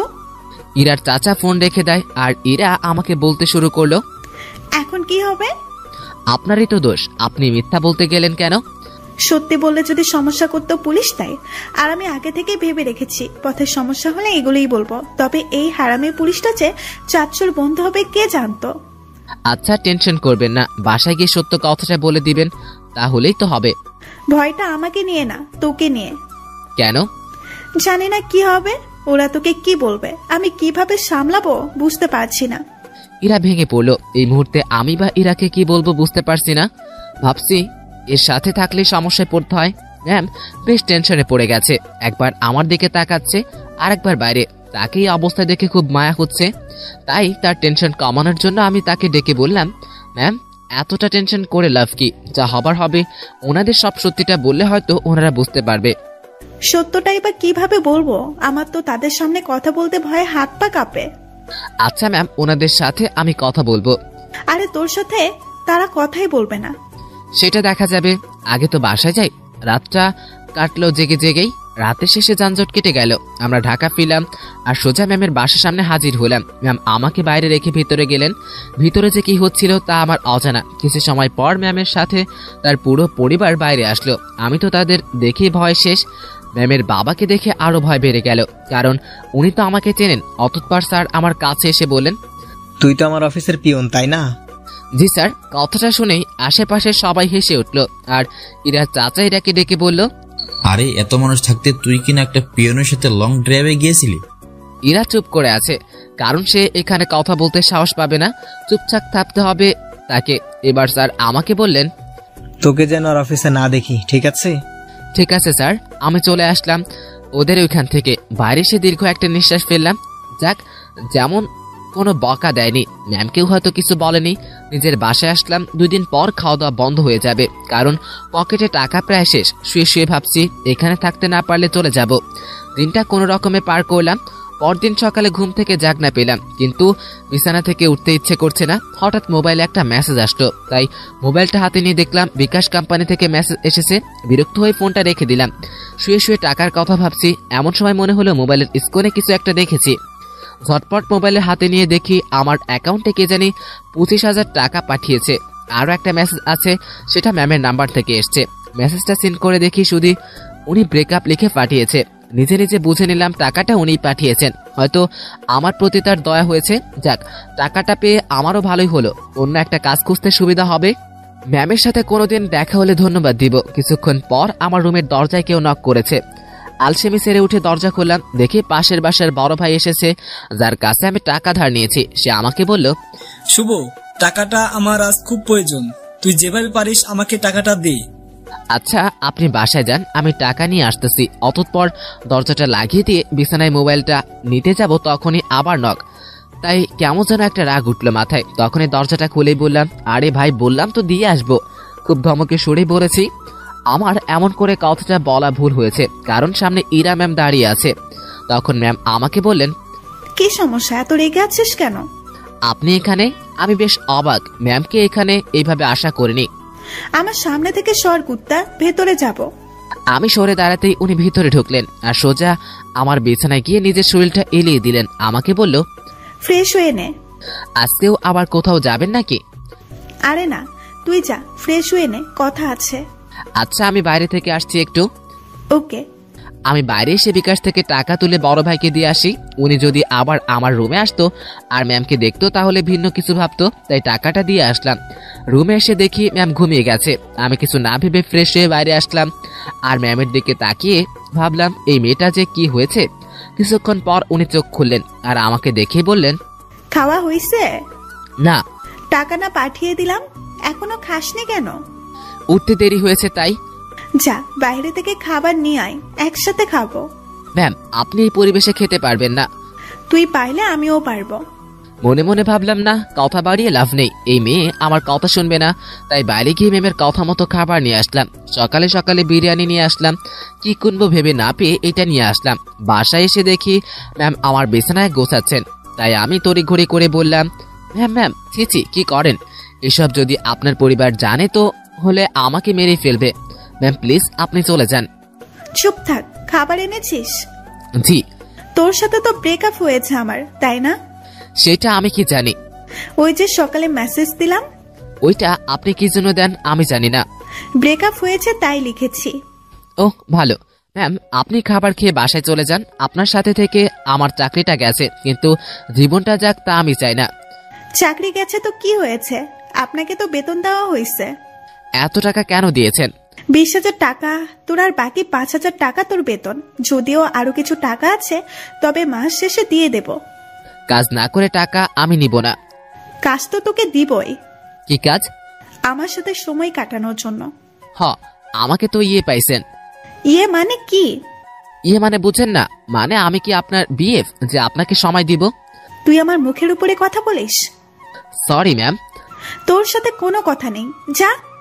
আপনি যে এইভাবে এসে আমার বিছানায় শুয়েছেন, এখন কিন্তু আমার সত্যি খুব ভয় করছে। এটা যদি আপনার বাসায় কেউ জানতে পারে তো আমাকে এখান থেকে পালাতে হবে। তুই পালিয়ে যাবি তাই না? তো পালাবো না, আমার কি জানের ভয় নেই? কে মারবে তোকে? আপনার পরিবারের সবাই মিলে মারবে। ভালো তো, মায়ের খাবি না। আমার এখানে থাকলে চলবে না, আমার এই শহর ছাড়তে হবে। কি বললি? আপনার টর্চারে এখান থেকে পালাতে হবে। ও তাই? এখান থেকে পালাতে যেন না পারিস, সে ব্যবস্থা করতেই হয় দেখছি। কথাগুলো বলতে বলতে ম্যাম আমার দিকে এগিয়ে আসছেন। আমি বললাম, মারবেন নাকি? না, অন্য কিছু করব। আপনি এইভাবে তাকিয়ে আছেন কেন? আমার ভয় করে। এমনিতে কালকের ঘটনায় আমার বুক এখনো ধুক করে ওঠে, তার উপর আপনার এই চাহনি। আমায় দেখে তুই ভয় পাস? হ্যাঁ পাইছি। দাঁড়া, দেখাচ্ছি ভয় কাকে বলে। কথাটা বলে আবার ম্যাম আমার দিকে এগোচ্ছে, আর আমি পিছাচ্ছি। এক সময় আমার পিঠ দরজায় লেগে যায়। এবার ম্যাম আমার খুব কাছে চলে আসে, আর ম্যামের শরীরে সুগন্ধি আসছে। নিশ্চয়ই দামি পারফিউম ব্যবহার করে সবকিছু মিলিয়ে নেশা ধরিয়ে দেবার মতো সুবাস। আমার মনের অবস্থা খারাপ। ম্যাম যে কি করবে তা আমি বুঝতে পারছি না। আমি তার চোখের দিকে তাকিয়ে দেখি তার চোখ হাসছে না। আমার তার চোখের ভাষা কবে থেকে বোঝা শুরু করলাম। আমি আমার চোখ সরিয়ে নিলাম। ওই আমার দিকে তাকা। আমি আবারও তাকালাম, তাছাড়া আর কোনো উপায় নেই। এইভাবেই তাকিয়ে থাক, তাহলে চোখ দিয়ে পানি বের হবে। হোক। আমার খুব লজ্জা লাগছে। এতটা কাছে আসলেন কেন? তুই পালিয়ে যেতে পারিস তাই একটু আটকানোর চেষ্টা করেছি। জানি না এরপর থাকবি কিনা, তবুও চেষ্টা করতে ক্ষতি কি? কি চেষ্টা করবেন? এবার ইরা ম্যাম আমার নাকের সাথে নাক লাগালেন আর মিটমিট করে হাসতেছে। এই অবস্থাতেই উনি বললেন, মুভি তো তোর জায়গায় আমি থাকতাম, আর আমার জায়গায় তুই, কিন্তু এখানে সব উল্টাটা হচ্ছে। আমি কিছুই বললাম না। এবার আমি আর চোখ খুলে রাখতে পারলাম না। চোখ খুলে রাখার শক্তি আর আমার নেই। আহারে আমার বেস্ট। কথাটা বলেই ম্যাম আমার নাকে নাক ঘষা শুরু করলেন। তাই আমি কোনো রকম নিজেকে সামলিয়ে বললাম, ম্যাম একটু সরে দাঁড়ান। আগে বল, পালাবি না? পালাবো না। প্রমিস কর। প্রমিস, পালাবো না। এভাবে হবে না। তাহলে? এবার ইরা তার জামাটা সরিয়ে দিল, বলল নাভি টাচ করে বলতে হবে। ওনার নাভি দেখেই আমি চোখ সরিয়ে ফেলি। অসম্ভব সুন্দর একটা জিনিস দেখলাম। আমার চোখ বারবার তার নাভির দিকে তাকাতে যাচ্ছিল, কিন্তু আমি অনেক কষ্টে অন্য দিকে তাকিয়ে আছি। এই নে, এটা টাচ কর, প্রমিস কর। ওখানে কেন টাচ করব শুধু শুধু? আমি তো বললাম প্রমিস। আমি বিশ্বাস করি না।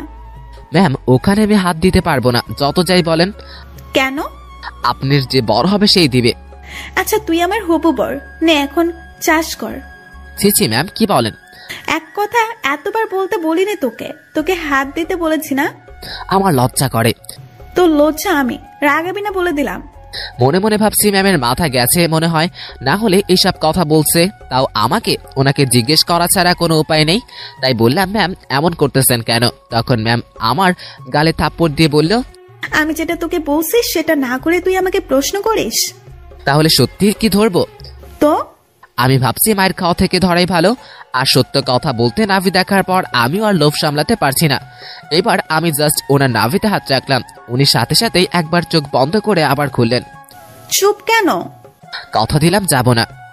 গুড, এখন হাত সরিয়ে নে। Oh sorry. এবার ম্যাম আমার থেকে দূরে গেল।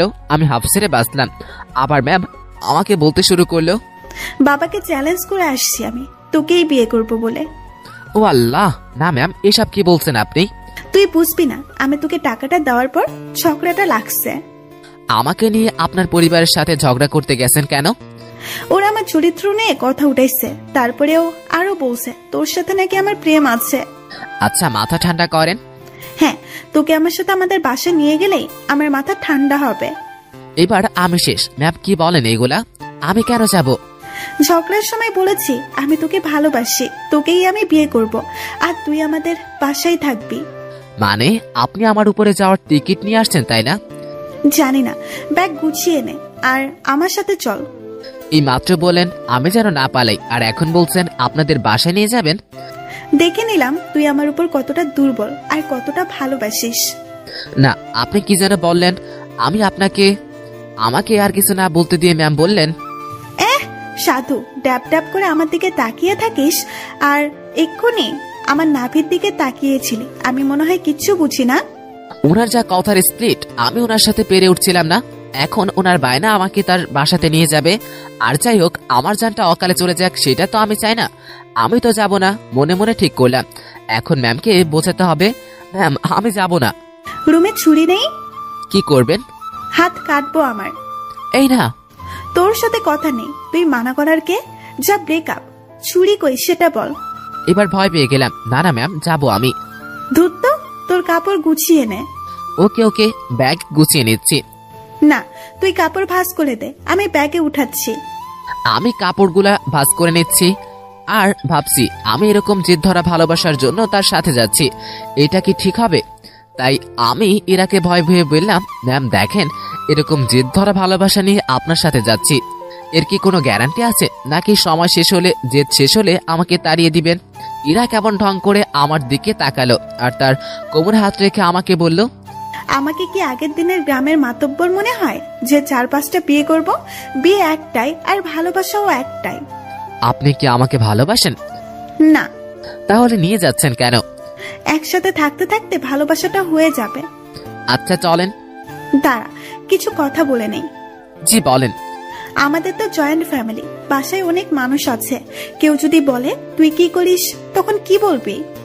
এখন তো বেকার, কি আর বলবো, বেকারই বলতে হবে। না, তুই যে পিয়নের চাকরি করিস সেটা বলবি। চাকরিটা তো আর নেই। আছে। আপনি বললেই হবে নাকি? স্যার তো আমাকে অফিসে আসতে মানা করে দিয়েছে। কোম্পানির 60% শেয়ার আমার, তাহলে কোম্পানির মালিক কে? জি আপনি। আজকে আমাদের বাসায় থাকবো আর কাল একসাথে অফিস যাবো, ঠিক আছে? জি ম্যাম ঠিক আছে। যানটা হাতে নিয়ে ওনার সাথে গেলাম। ম্যাম কখন কি করে বোঝা বড় দেয়, তার মাথায় যে কি ঘরে তা আল্লাহ ও ম্যাম নিজেই ভালো জানেন। ওনার বাসার দিকে যতই অগ্রসর হচ্ছি ততই বুকের ধুকপুকানিটি বাড়ছে। কিছুক্ষণ পর আমরা ম্যামের বাসায় পৌঁছে গেলাম। ম্যাম আমাকে বললেন, এই তুই আমার পিছু পিছু থাকবি, ওকে? জি ম্যাম ওকে। অতঃপর বাসার ভিতরে ঢুকলাম, দেখি সবাই বসার রুমে বসে আছে। আমাদের দেখে সবাই কথা বলা বন্ধ করে দিল। আমি মাথা নিচু করে আছি, কারো দিকে তাকানোর সাহস পাচ্ছি না। এই ইরার জন্য আমি এই পরিস্থিতিতে পড়েছি। ধীরে ধীরে বাসা সবাই চলে আসলো। ম্যামের মা বাবা তো আগে থেকে বসে আছেন। তারপর ইরা ম্যাম আমাকে দেখিয়ে দিয়ে সবাইকে বলল, এই যে আমি আমার বরকে এনেছি, আজ থেকে ওইখানেই থাকবে। কেউ যদি আমাকে বাসা থেকে বের করে দেওয়ার কথা ভাবো, তো আমাকে আমার সব সম্পত্তি বুঝিয়ে দিয়ে তারপরে বের করে দিবে। এবার ইরার বাবা মানে স্যার বলল, তুই কি আমার মেয়ে? এই কথা শুনে ইরার মা বলল, দেখো ওর জেদ খুব, তুমি ওকে কিছু বলো না, ও ঠিক হয়ে যাবে। এই ছেলে, তোকে তো আমি। আমার দিকে তাকিয়ে স্যার রাগী গলায় কথাটা বলল। এবার ইরার মা বললেন, ইরা মা তুই ওকে নিয়ে উপরে যা। এই কথা শুনে ম্যাম আমাকে নিয়ে তার রুমে আসলো। রুমে ঢুকেই চারিদিকে চোখ বুলিয়ে নিলাম। রুমটা খুব সুন্দর, যে দিকে তাকাচ্ছি অবাক হচ্ছি। অনেক দামি দামি জিনিস রুমের মধ্যে। আমি তো রুম দেখতে ব্যস্ত, তখন ম্যাম বললেন, তুই বিছানায় উঠে বস, আমি আসছি। ম্যাম কই যান আপনি? নিচে। আমার ভয় করে কেউ যদি এসে আমাকে মেরে ফেলে। আরে পাগল, কে মারবে? আপনার ওই পুলিশ চাচা। উনি বাসায় নেই, আর আমি নিচে যাব আর আসবো। আচ্ছা। ইরা চলে যাবার পর আমি রুমটা ভালোভাবে দেখছিলাম। দেখতে দেখতে বিছানায় বসে পড়লাম। বিছানাটাও বেশ নরম। হঠাৎ ইরার মা রুমে প্রবেশ করলেন। আমি তাকে দেখে উঠে দাঁড়িয়ে পড়লাম। উনি আমার কাছে এসে আমাকে বললেন, বাবা নাম কি তোমার? জি শুভ। ও, ইরা হয়তো পাগলামি করে এমনটা করেছে। তোমার মা মামা ও ফ্যামিলি আছে, তারা এসব শুনলে সমস্যা করবে। তুই বিকেল পর্যন্ত থেকে চলে যেও, একটু পর ইরার রাগ কমবে, দেখে নিও। আমি কিছু বলার আগেই ইরা রুমে ঢুকতে ঢুকতে বলে উঠল, ওর বাবা মা কেউ নেই, আর ওনাকে বিকেল পর্যন্ত রাখার জন্য আমি আনিনি। তোমাকে এইসব কথা বলতে কে বলেছে মা? দেখ ইরা, তোর বাবাকে তুই তো চিনিস, তবুও। বাবা ও আমাকে চেনে। বাইরের একটা ছেলেকে ধরে এনে বাসায় ঢোকানো ঠিক হয়নি। তোর মা লোকে খারাপ বলবে, সমাজ খারাপ বলবে। তো তোমরা সবাই আমাকে ওসব বলছিলে কেন, যে ওর সাথে আমার রিলেশন আছে? আচ্ছা, আমার সবাই তোর কাছে ক্ষমা চেয়ে নিব। এখন তুই ছেলেটাকে বিদায় কর। না, ওকে আর কিভাবে বিদায় করব? ও এখন আমাদের সাথেই থাকবে। মানে? আমার রাগটা কমে যাক, আমি বাবার সাথে কথা বলে নেব। তুমি যাও। তুই এখানে এসে তোর বাবার সাথে কথা বল। যাও তুমি, আমি আসতেছি। ইরার মা চলে যাবার পর আমি তাকে বললাম, ম্যাম আমি বলি কি, আপনার রাগ কমে যাওয়ার পর আমি চলে যাব। পরিবারের সাথে এমন করতে নেই। সবাই যেটা বলে সেটার মধ্যে থাকাই ভালো। তুই চুপ থাক, তোর থেকে ভালো বুঝি আমি। তুই যে চলে যেতে চাস, তাহলে আমাদের বন্ধুত্বের কি হবে? এরকম বন্ধু পাওয়া অনেক মুশকিল। এখন পেয়েছি, তাই কাছে রাখার চেষ্টা করব। তুই এখান থেকে যাওয়ার কথা মুখেও আনবি না। ম্যাম আমার সাথে কিছুক্ষণ কথা বলে তার বাবার সাথে যায় কথা বলতে। সেখানে অনেক কথা হয়। ম্যাম এসে সেগুলো আমাকে বলতে শুরু করে। তোর চাকরি কনফার্ম। তুই কি ড্রাইভিং করতে পারিস? না। ও আচ্ছা, বাবাকে সব সত্যি কথা বলে দিয়েছি। তার রাগের মাথায় আমি তোর সাথে অনেক কিছু করে ফেলেছি। তুই মন খারাপ করিস না, তুই আমার বন্ধু, তোকে দূরে সরিয়ে দেব না, কাছেই রাখবো ড্রাইভার হিসাবে। আমি যেখানেই যাব তোকেও নিয়ে যাব। খুশি তো? ম্যাম এত কিছু করলেন, আমার তো এই বাসার লোকজনকে দেখলেই ভয় করে। আরে ভয় কিসে, তুই থাকবি তো আমার সাথে। আর তোর থাকার জায়গাও আমার খুব কাছে। মানে আমার পাশের রুমে তোর রুম থেকে আমার রুমে আসতে হলে বাইরের দরজা দিয়ে আসতে হবে না। 2 রুমের মাঝে একটা দরজা আছে, দেখবি আয়। ম্যাম আমাকে আমার থাকার রুমটা দেখিয়ে দিল। বন্ধু হিসাবে এটা আমার জন্য ফিক্সড। সেই যে কবে রুমে এসে ঢুকেছি, বের হবার নাম নেই। কিভাবে বের হব? বাইরে বের হবার কথা মনে হলেই হাত পা ঠান্ডা হয়ে আসে। এই বাসার মানুষকে দেখলেই ভয় করে, তবে জানি না তারা কেমন। বিকেলবেলা ম্যাম আমাকে নিয়ে বাইরে বের হলো। ম্যাম গাড়ি চালাচ্ছে আর ধীরে ধীরে আমাকে সবকিছু শিখিয়ে দিচ্ছে। মন দিয়ে সব দেখছিলাম আর শিখছিলাম। সন্ধ্যার সময় বাসায় ফিরলাম। বাসার কাজের লোকটা আমাকে আমার রুমেই খাবার দিয়ে গেল। তার মানে বাকিদের সাথে খেতে হবে না। যাক, বাঁচা গেল। খাবারটা খেয়ে নিলাম। ম্যাম তার রুমে বসে অফিসের কাজ করছে আর আমি আমার রুমে বসে আছি। কেন কাজ নেই আমার, তাই রুমের এপাশ থেকে ওপাশ যাচ্ছি, আবার কখনো জানালা দিয়ে খুলে দিয়ে দাঁড়িয়ে থাকি। আমার তো আবার প্রকৃতি দেখার অভ্যাস। আরেকটু রাত গভীর হলো, আমার নজর গেল নিজের ব্যাগের দিকে। ব্যাগ থেকে কাপড় এখনো বের করা হয়নি, তাই বিছানায় ব্যাগ রেখে কাপড়গুলো বের করছিলাম। তখনই মনে পড়ে গেল সকালে সেই কথাটা। ম্যাম কি টর্চারটা না করেছিল সকালবেলা, আর উনি আমার কাছে আসাও তার পেটে হাত রাখা, এসব ভাবতেই হাসি পেল খুব। এটা ভাবছিলাম তখনই আমার রুমের দরজায় কেউ নক করলো। ম্যাম ডাকছে, তাই তড়িঘড়ি করে উঠে দরজা খুলে দিলাম। কি করতেছিস তুই? এই যে কাপড়গুলো বের করতেছি। এবার আমি ম্যামের আরেকটু কাছে গিয়ে দাঁড়ালাম, কিন্তু তার শরীরের সাথে আমার শরীরের ছোঁয়া লাগেনি। রাগ উঠায়েন না। আচ্ছা, ইংরেজি ভাষায় বলতেছি সরি। তোর সরি রামি, তুই যাবি এখান থেকে? একটু তো দূরে যেতেই বলেছি, তাতেই এত রাগ করতে হবে? আমি তো দূরের মানুষ, দূরেই থাকবো, তাই না? না, কাছের মানুষ। না না, কাছের মানুষ তো দূরে থাকে না, কাছেই থাকে। সরি, আমার কথাটাই বলা ঠিক হয়নি। আপনি আমার কাছে বসাটাই ঠিক ছিল। রাত অনেক হয়েছে, রুমে গিয়ে ঘুমিয়ে পড়ো, সকালে অফিস আছে। রাগ কমেছে তো আপনার? কমে যাবে। আমি মনে মনে বলছি, এত অভিমানী মেয়ে আমি কোনো দিনও দেখিনি। নিজেই নিজেকে প্রশ্ন করছি, আমি ভুল করছি না তো? ম্যাম এত বন্ধুত্বের কথা বলছেন, কিন্তু আমি তো তার ডাকে সাড়া দিচ্ছি না। আমার কি দূরে থাকাটা ঠিক হচ্ছে? উনি তো তার বন্ধুর জন্য অনেক কিছু করতেছেন, আর আমি তো কিছুই করতে পারিনি বা পারছি না। আমি কি তার বন্ধুত্বের ভালোবাসায় সাড়া দিব? মনের সাথে যখন বোঝাপড়া শেষ হলো, তখন আমি ম্যামের ডান হাতটা আমার 2 হাতের মাঝে নিয়ে বললাম, এই তো কাছে এসেছি, আর দূরে যাওয়ার কথা বলবো না। এমন ভুল আর জীবনেও হবে না, সরি। সত্যি তো? সত্যি, 3 সত্যি। ওনার কণ্ঠ শুনে মনে হচ্ছিল ওনার রাগটা অনেকটাই কমে গেছে। ম্যাম এখন যাই তাহলে? কাছে থাকতে ভালো লাগছে না, তাই না? আপনি তো আমাকে ঘুমাতে বললেন, কালকে অফিস আছে বলে। পরে ঘুমাবি। ম্যাম তখনও জানালার দিয়ে বাইরে তাকিয়ে আছে, আর তার হাত এখনো আমার 2 হাতের মধ্যে রাখা আছে। এক অন্যরকম ভালো লাগা কাজ করছিল তখন, সেটা যে কি তা আমি বলতে পারবো না। আমি ম্যামের মুখের দিকে তাকালাম, দেখি মিটমিট হাসছে। আমি তার এমন হাসি দেখে বললাম, আপনি এমন আনমনা হয়ে বাইরে তাকিয়ে কি ভাবছেন? তোকে। আমাকে মানে?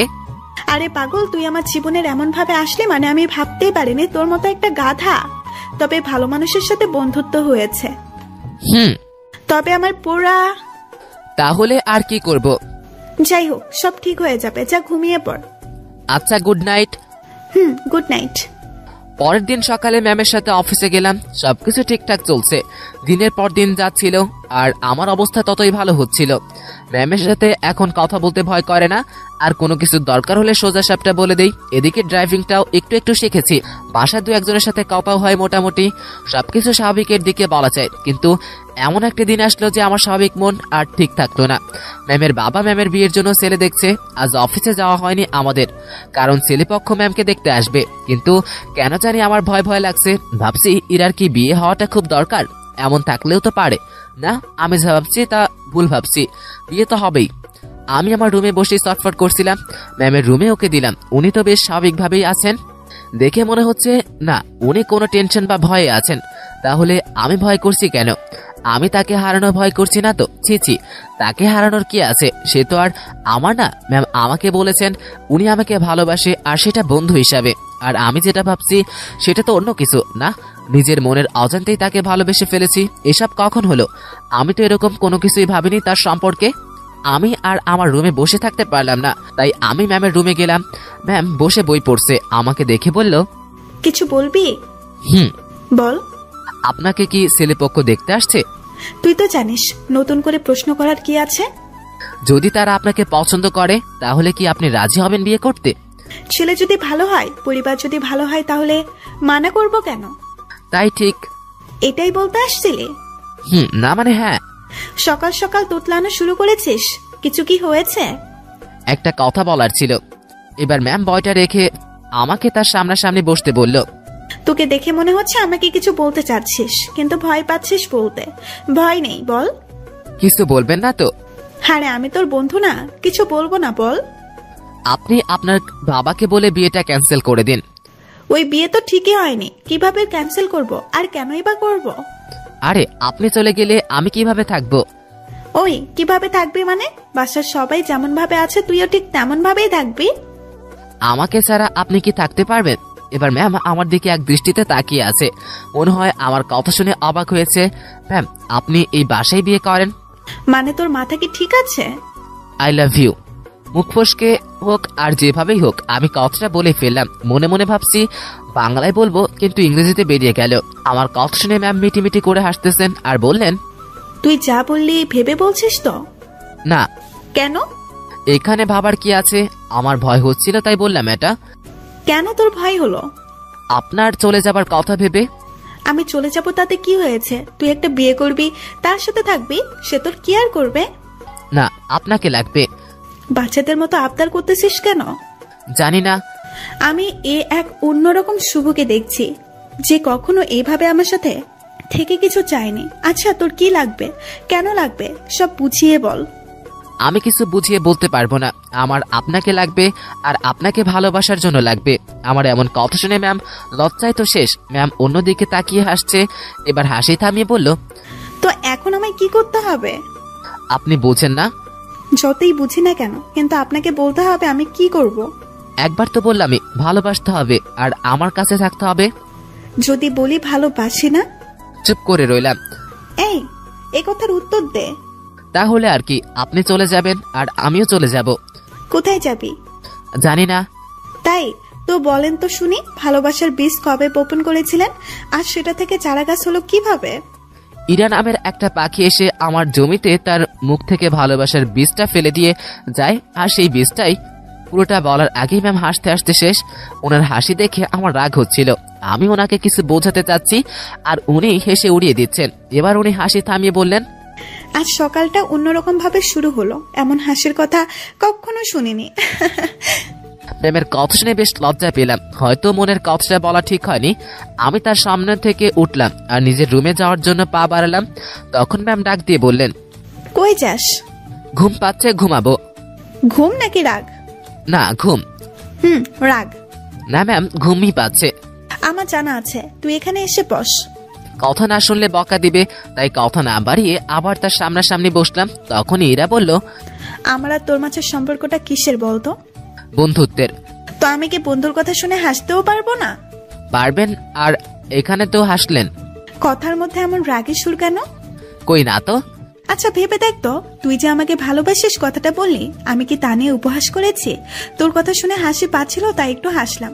আর আমাকে যেটা বললি সেটার উত্তর না দিয়ে কই যাস? হ্যাঁ সেটা ভুলে বলে ফেলেছি, সরি। লাত্তি খাবি কুত্তা? ভালোবাসি বল। আপনি আবার হাসবেন তাই বলবো না, আমার ভালোবাসার দাম আছে। ওরে বাবা, একটু হাসছি বলে এত রাগ? তো শুনি আপনার ভালোবাসার দাম কত? সেটা আপনার না জানলেও চলবে। আপনি বই পড়েন, আমি গেলাম। এই বলে আমি চলে যাচ্ছিলাম, তখন উনি আমার হাত ধরে ফেললেন আর কেমন কান্না কান্না কণ্ঠে বললেন, ওই পাগল, আমি তোমার ভালোবাসা নিয়ে উপহাস করিনি তো। তাহলে হাসলেন কেন? না পাগল। এই কথা বলে হঠাৎ ইরা আমাকে জড়িয়ে ধরে কান্না শুরু করলো আর অভিমানে কণ্ঠে বলল, প্রত্যেকটা গল্পে আমি তোমাকে প্রপোজ করি, তুমি কি করো? তুমি চুপ করে থাকো। তোমার জন্য ওয়েট করতে হয় আমায়। এই গল্পেরও তুমি অনেকটা লেট করেছো। আমার কি অপেক্ষা করে থাকতে কষ্ট হয় না? তুমি আমার জন্য কিছু করো না, আর করতেও হবে না, শুধু ভালোবাসলেই চলবে। আর হ্যাঁ, রাগ দেখাও কেন আমাকে? রাগ শুধু তোমারই আছে, আমার নেই। আর যদি কখনো তোমার কথায় রাগের সুর পাই তো তখনই ব্রেকআপ। ম্যামের এমন কথা ও কাজ দেখে আমার মুখের ভাষাই হারিয়ে গেল। আচ্ছা আমি তোর কথা একবার আমার বাবাকে সিরিয়াসলি বলবো। না। কেন? স্যার যদি মানা করে দেয় আর আপনাকে যদি আমার কাছ থেকে কেড়ে নেয়, বা আমাকে যদি আপনার জীবন থেকে সরিয়ে দেয়, তখন? আমার উপর বিশ্বাস রাখ। ইরা আমাকে ছেড়ে দিল, যা বেশ চিন্তিত সাথে আমিও। অতঃপর দুপুরে ইরাকে দেখতে আসলো আর দেখে চলে গেল। হয়তো তারা পছন্দ করেছে, পছন্দ না করে উপায় নেই। রুমে বসে হতাশ হওয়া ছাড়া আমার আর কোনো উপায় ছিল না। ইরা সেই যে বেরিয়ে গেছে আর রুমে আসার নাম নেই। আমি বাইরে যাওয়ার সাহস পাচ্ছি না। দুপুরে শুধু বাসার কাজের মেয়েটা খাবার দিয়ে চলে যায়। সন্ধ্যায় ইরা রুমে আসলো। ইরা রুমে আসতে না আসতেই আমি তার রুমে গেলাম। আর গিয়ে আমি যা শুনলাম তা আমি কখনোই ভাবিনি। ইরা বলল, বাবা তার ছোট্টবেলার বন্ধু ছেলের সাথে আমার বিয়ে ঠিক করেছে আর তারা আমাকে দেখে পছন্দ করেছেন।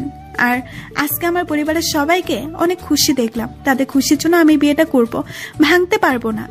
ইরার মুখে এসব কথা শুনে আমার নিঃশ্বাসটা কেমন যেন আটকে গেল। মনে হলো বুকের উপর কেউ পাথর চাপা দিয়েছে। আমি কোনো রকম চোখের পানি সামলিয়ে বললাম, সমস্যা নেই, আপনি যেটা ভালো মনে করেন। তুই আমার উপর রাগ করলি, তাই না? আরে না, আপনার সিদ্ধান্তে আমি খুব খুশি হয়েছি। পরিবারের কথা চিন্তা করে সব করতে হয়। তোমার কথাই আমি কান্নার আওয়াজ পাচ্ছি। কি যে বলেন, কান্না করবো কেন? আমি রাজি হওয়াতে আমার বাবা যে কত খুশি হয়েছে তা আমি তার চোখ মুখ দেখেই বুঝেছি।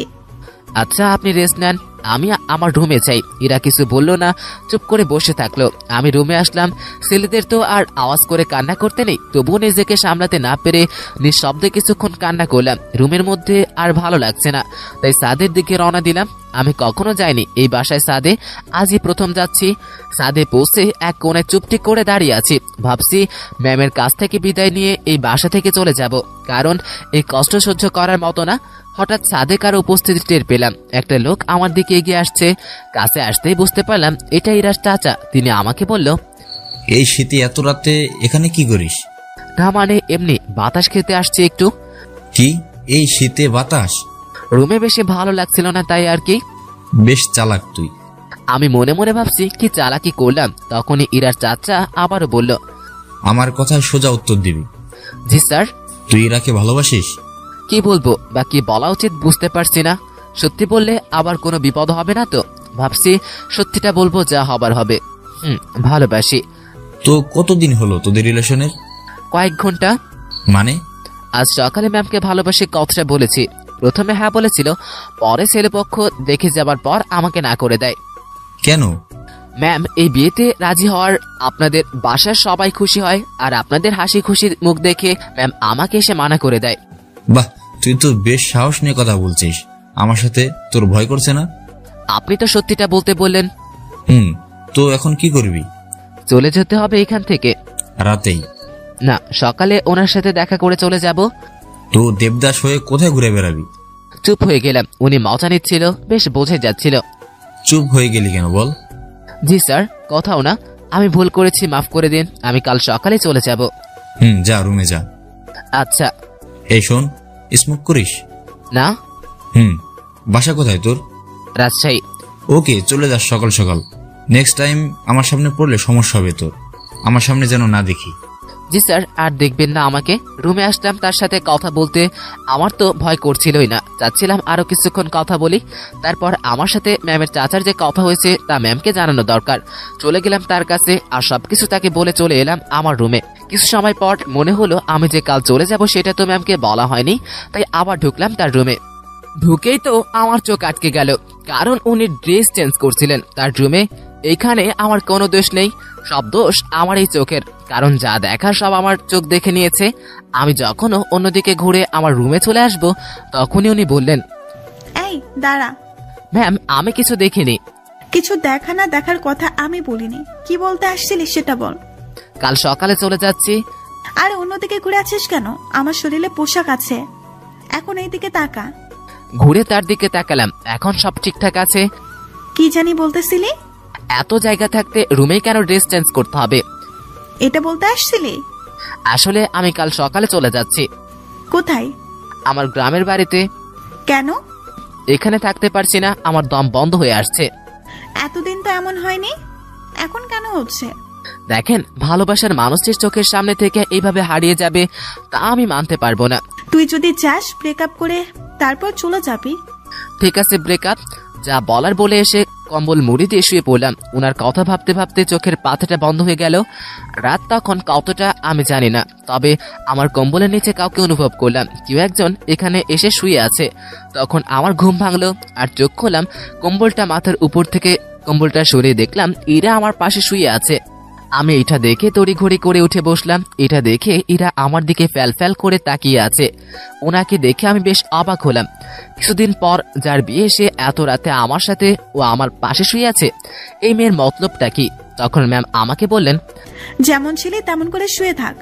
আপনি এখানে কি করেন? দেখছিস না শুয়ে আছে?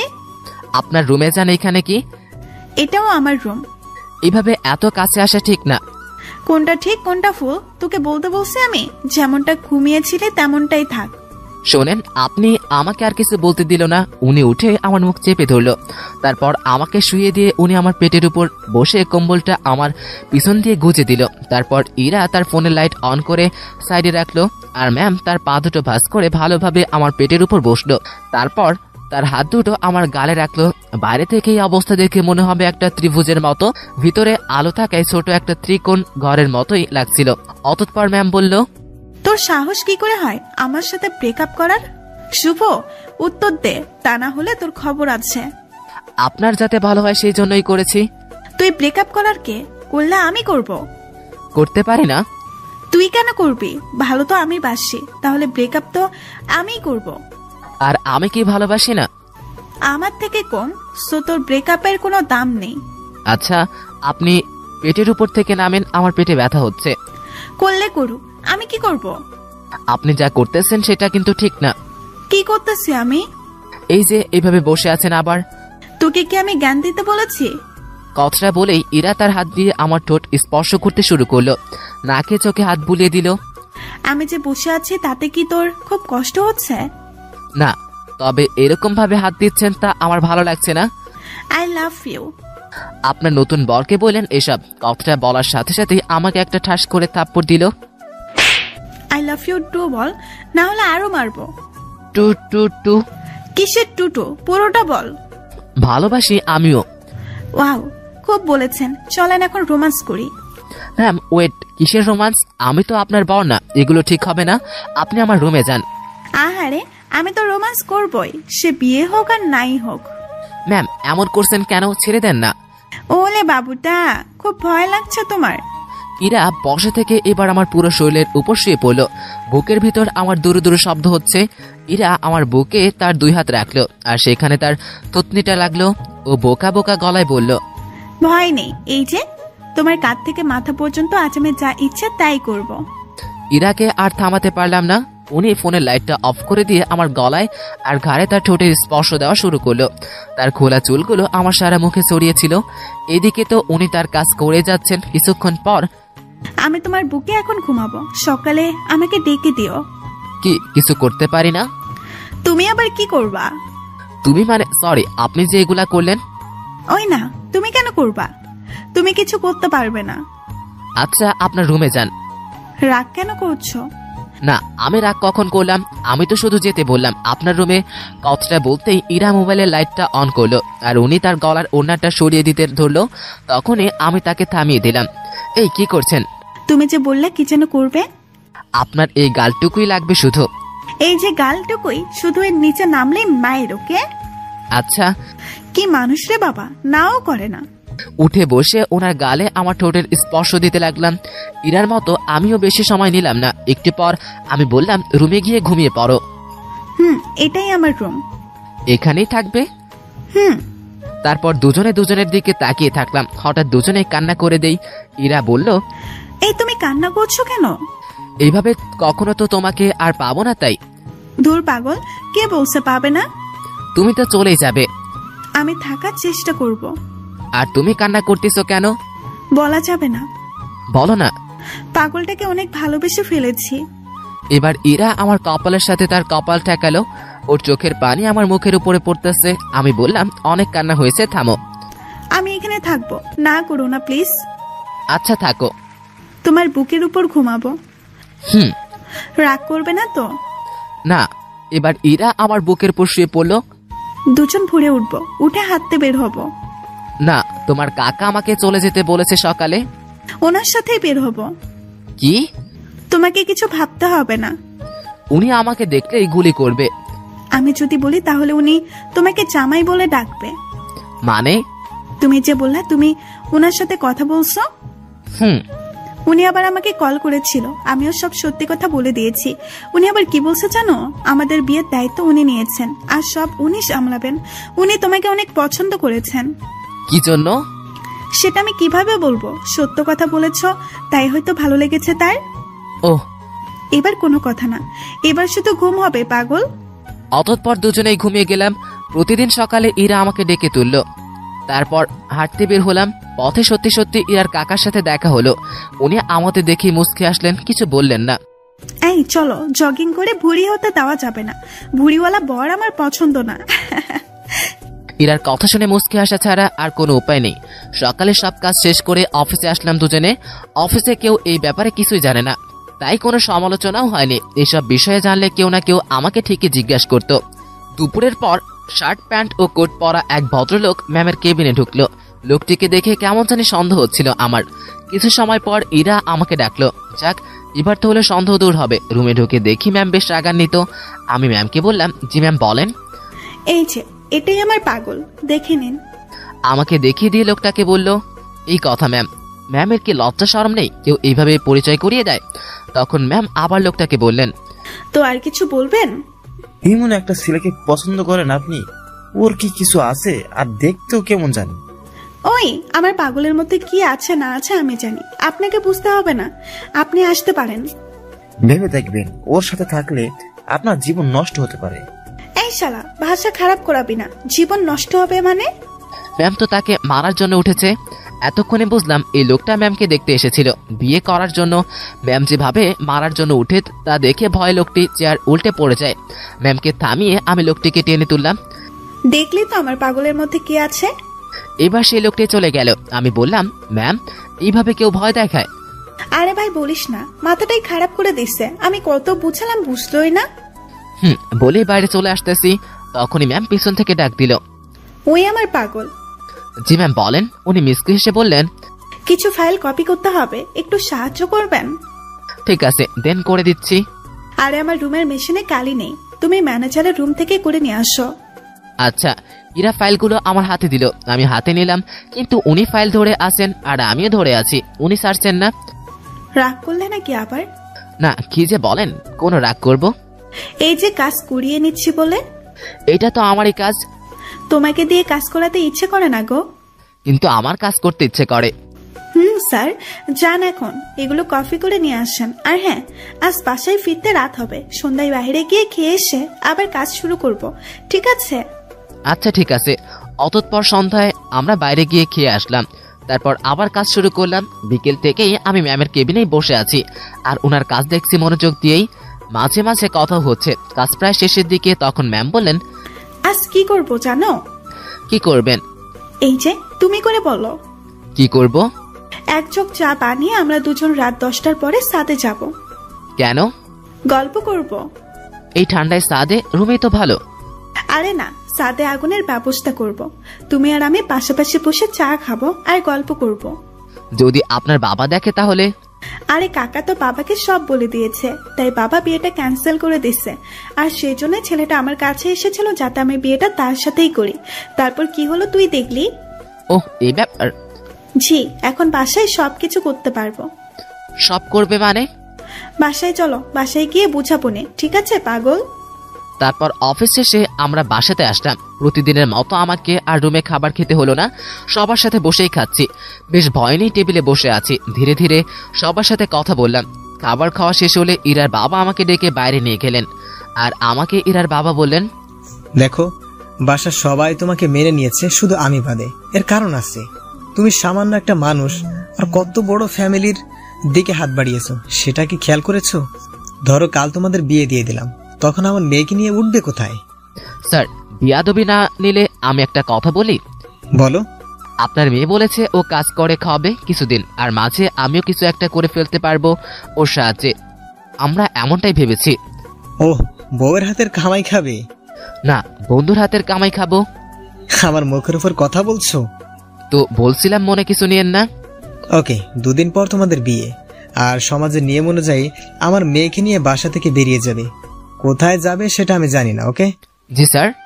কথাটা ইরাকেও জানিয়ে দিও। আচ্ছা। ইরার বাবা আমাদের উপর বেশ রেগে আছে, রাগাটাই স্বাভাবিক। যা কাজ করেছি বাইরে না থেকে ইরার কাছে গিয়ে ওকে কথাগুলো বললাম। এত তাড়াতাড়ি বিয়ে? ভাবলাম মাসখানেক প্রেম করব, এখানে সেখানে ঘুরতে যাব, সেগুলো মনে হয় আর হলো না। বিয়ের জন্য প্রস্তুতি নিতে হবে। কিন্তু আগে বাসা ঠিক করতে হবে। তুই বেটা এত টেনশন নিতেছস কেন? তুই বাবাকে বলেছিস বন্ধুকে বিয়ে করবি, তাই না? তো তোর বন্ধু থাকতে এত টেনশন নিচ্ছিস কেন? আর বিয়ের পর সংসারে তুমিও আমি 50-50 খরচ দিব। এত টাকা কই পাবো? ও হ্যাঁ, তাও তো একটা কথা। আচ্ছা, আমি একটা উপায় বের করছি। আমি দিব 80% টাকা, তুই দিবি 20% টাকা, আর ভালোবাসা তুই দিবি 99%, আর আমি 1%। ঠিক আছে? কি তুমি শুধু আমাকে 1%ই ভালোবাসবে? যদি সংসারে 50-50 খরচ দিতে পারে তবে ভালোবাসাও সমান সমান হবে। এটা কোনো কথা? তো নিজেদের মধ্যে রাজনীতি করাটা কি ঠিক? দেখ, আন্দোলন করতে থাক, কাজ হয় কিনা। মনটা একটু নরম করেন। যদি আপনি আমাকে 100% ভালোবাসেন তবে ভালোবাসার পিপাসায় আমি মরেই যাব। এই মুখে এসব মারা যাবার কথা একদম বলবি না। আচ্ছা, রুমে গিয়ে ফ্রেশ হয়ে নে। আচ্ছা বলে রুমে গিয়ে দরজা লাগিয়ে দিয়ে ফ্রেশ হলাম, কারণ দরজা খোলা থাকলে ইরা আজ আর আমাকে ঘুমাতে দেবে না। ঘুম প্রায় চলেই এসেছে, তখনই ইরা আমার রুমের দরজা এসে ডাকাডাকি শুরু করলো। মুখে বিরক্তি নিয়ে দরজা খুললাম। ওই দরজা খোল, এমনি ঘুমাচ্ছিস কেন? চা রেডি, চল ছাদে যাব। ওকে চলো। দুজনে গিয়ে ছাদের মাঝখানে কিছু কাঠখড় দিয়ে আগুন ধরিয়ে নিলাম। আমি আর ইরা আগুনের কাছে পাশাপাশি বসলাম। সে আমার শরীর ঘেঁষে বসলো। ইরা জগ থেকে 1 কাপ চা ঢাললো আর আমাকে দিয়ে বলল, আগে তুমি খাও, তবে পুরোটা খাবে না। প্রথমে তুমি 1 চুমুক দিবে, তারপর আমি, পরে আবার তুমি। ইরা কথাটি বলে আমার হাতে জড়িয়ে ধরলো আর আমি চা 1 চুমুকেই খেয়ে ফেললাম। তারপর আমি কাপটা ইরার মুখের সামনে ধরলাম। আমিও সেই জায়গাতেই মুখ চা লাগিয়েই চা খেয়েছি। সেও সেই জায়গাতেই মুখ লাগিয়ে চা খেলো। খাওয়া শেষে ইরা আমার কাঁধে মাথা রাখলো। এই একটা গান বলো না। গান তো পারি না। তুমি কিছুই পারো না, আর রোমান্টিক একটা বর। আচ্ছা, আমি একটা গান বলবো, আমার সাথে বলবে, ঠিক আছে? আচ্ছা ঠিক আছে। কথাটা বলে ইরা গান গাইতে শুরু করলো আর আমিও গলা ফাটিয়ে দুজনে গান গাইতেছি। আমাদের গানের আওয়াজ শুনে ছাদে ছোট বড় সবাই এসে হাজির। অতঃপর আমরা সবাই গোল হয়ে বসলাম আর আগুনটা বড় করা হলো। তারপর আবার সবাই মিলে গান ধরলাম। রাতটা যে এমন হবে সেটা কল্পনাও করতে পারিনি। সবাই এখানে আছে, শুধু ইরার বাবাই বাদে। আড্ডা শেষে রুমে আসলাম। ইরা তার রুমে গিয়ে ঘুমিয়েছে আর আমি আমার রুমে। সকালে আবার আমার অফিসে গেলাম আর প্রতিদিনের মতো ডিউটি করে বাসায় ফিরলাম। এখন আমি বাসার সবার সাথে কথা বলি, আড্ডা দেই। ইরার বাবা আমাকে জানিয়ে দিয়ে গেলেন কাল আমাদের বিয়ে আর কালকেই আমাদের বাসা ছাড়তে হবে। আমি আর ইরা বসে বসে ভাবছি কি করা যায়। এই শোনো, এইভাবে থেকে লাভ নেই, ব্যাগ গুছিয়ে ফেল। তাহলে কি আমরা কাল চলে যাচ্ছি? হ্যাঁ যাচ্ছি। অন্য কারোর সাথে বিয়ে হলে তো যেতেই হতো, তাই না? আর এখানে আমার সম্পত্তির দাবি নিয়ে থাকতে পারতাম, বাট সেটা ঠিক হবে না। ঠিকই বলেছ। ওনাদের ভালোবাসা নিয়ে আমরা এখান থেকে চলে যাব, সেটাই হবে আমাদের সম্পত্তি। তো ব্যাগ গুছিয়ে নে। অতঃপর রাতে ব্যাগপত্র গুছিয়ে নিলাম। সকালবেলা আমাদের বিয়ে হলো। আমার পক্ষ হতে ইরার চাচা মুরব্বী হলেন। বিয়ের সব কাজ শেষ আর খাওয়া দাওয়াও শেষ। এবার আমাদের যাবার পালা। আমরা ঠিক করেছি বিয়ে করে আর যাই করি আমরা অফিস মিস দিব না। অফিসে গিয়ে কারো মাধ্যমে আমরা একটা বাসা ভাড়া নিব। রাতে আমাদের বাসর হবে। ইরা সবার কাছে থেকে হাসি মুখে বিদায় নিচ্ছে। আমার বাসার মেন দরজা পার হতে না হতেই ইরার বাবা আমাদের পথ আটকিয়ে দিল। কোথায় যাচ্ছ তোমরা? আমাদের তো বিয়ে হয়েছে, এখন কি আর এটা আমার বাড়ি আছে? আমার ঠিকানা তো এখন শ্বশুর বাড়ি, সেখানেই যাচ্ছি।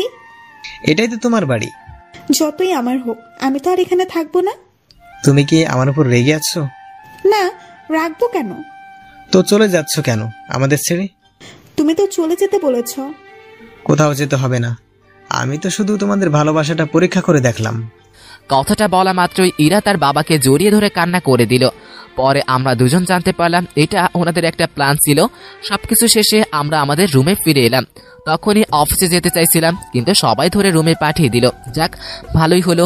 এখন থেকে আমি দুষ্টামি করতে পারবো। এবার ইরাকে দেখিয়ে দিব আমি কি করতে পারি। ইরা শাড়ি পরেছিল, আমি তাকে জড়িয়ে ধরে 1 হাত তার পেটে রাখলাম। ওই ওই কি করিস তুই? কি করি মানে বুঝো না? তুই ছাড়। না ছাড়বো না। আর এগুলো এক্ষুনি না, দেরি আছে। তার আগে আমার কিছু কথা শোনো। বলো। আমাদের যে বিয়ে হলো, এই শুকরিয়া আদায়ের জন্য দুজনে নামাজ পড়বো। আচ্ছা, বলে দুজনের নফল নামাজ আদায় করলাম। তারপর ইরা বলল, আগে যেখানে হাতটা দিয়েছিল সেইখানে আবার হাতটা রাখো, এদিক সেদিক নিয়ে যেও না যেন, কারণ বাকি জায়গায় তোমার স্পর্শগুলো আমি ভিন্নভাবে নিতে চাই। বুঝছি। ঠোঁটে চুমু দেই? দাও। দিব না। কেন? পছা তুমি, তাই। আমি কি করলাম? আমাকে আমার বাবা মার কাছ থেকে চুরি করেছো। আচ্ছা, তাহলে তাদের জিনিস আমি ফেরত দিয়ে চলে যাই? এই না। কেন? কারণ আমি তোমার প্রেমে আহত, তাই। দুজন মুচকে এসে একে অপরকে জড়িয়ে ধরলাম। তারপর দুজনেই ভালোবাসা সাগরে সাঁতার কাটতে লাগলাম, আর বাকিটা ইতিহাস। হাই বন্ধুরা, গল্পটা কেমন লাগলো অবশ্যই কমেন্ট করে জানাবেন।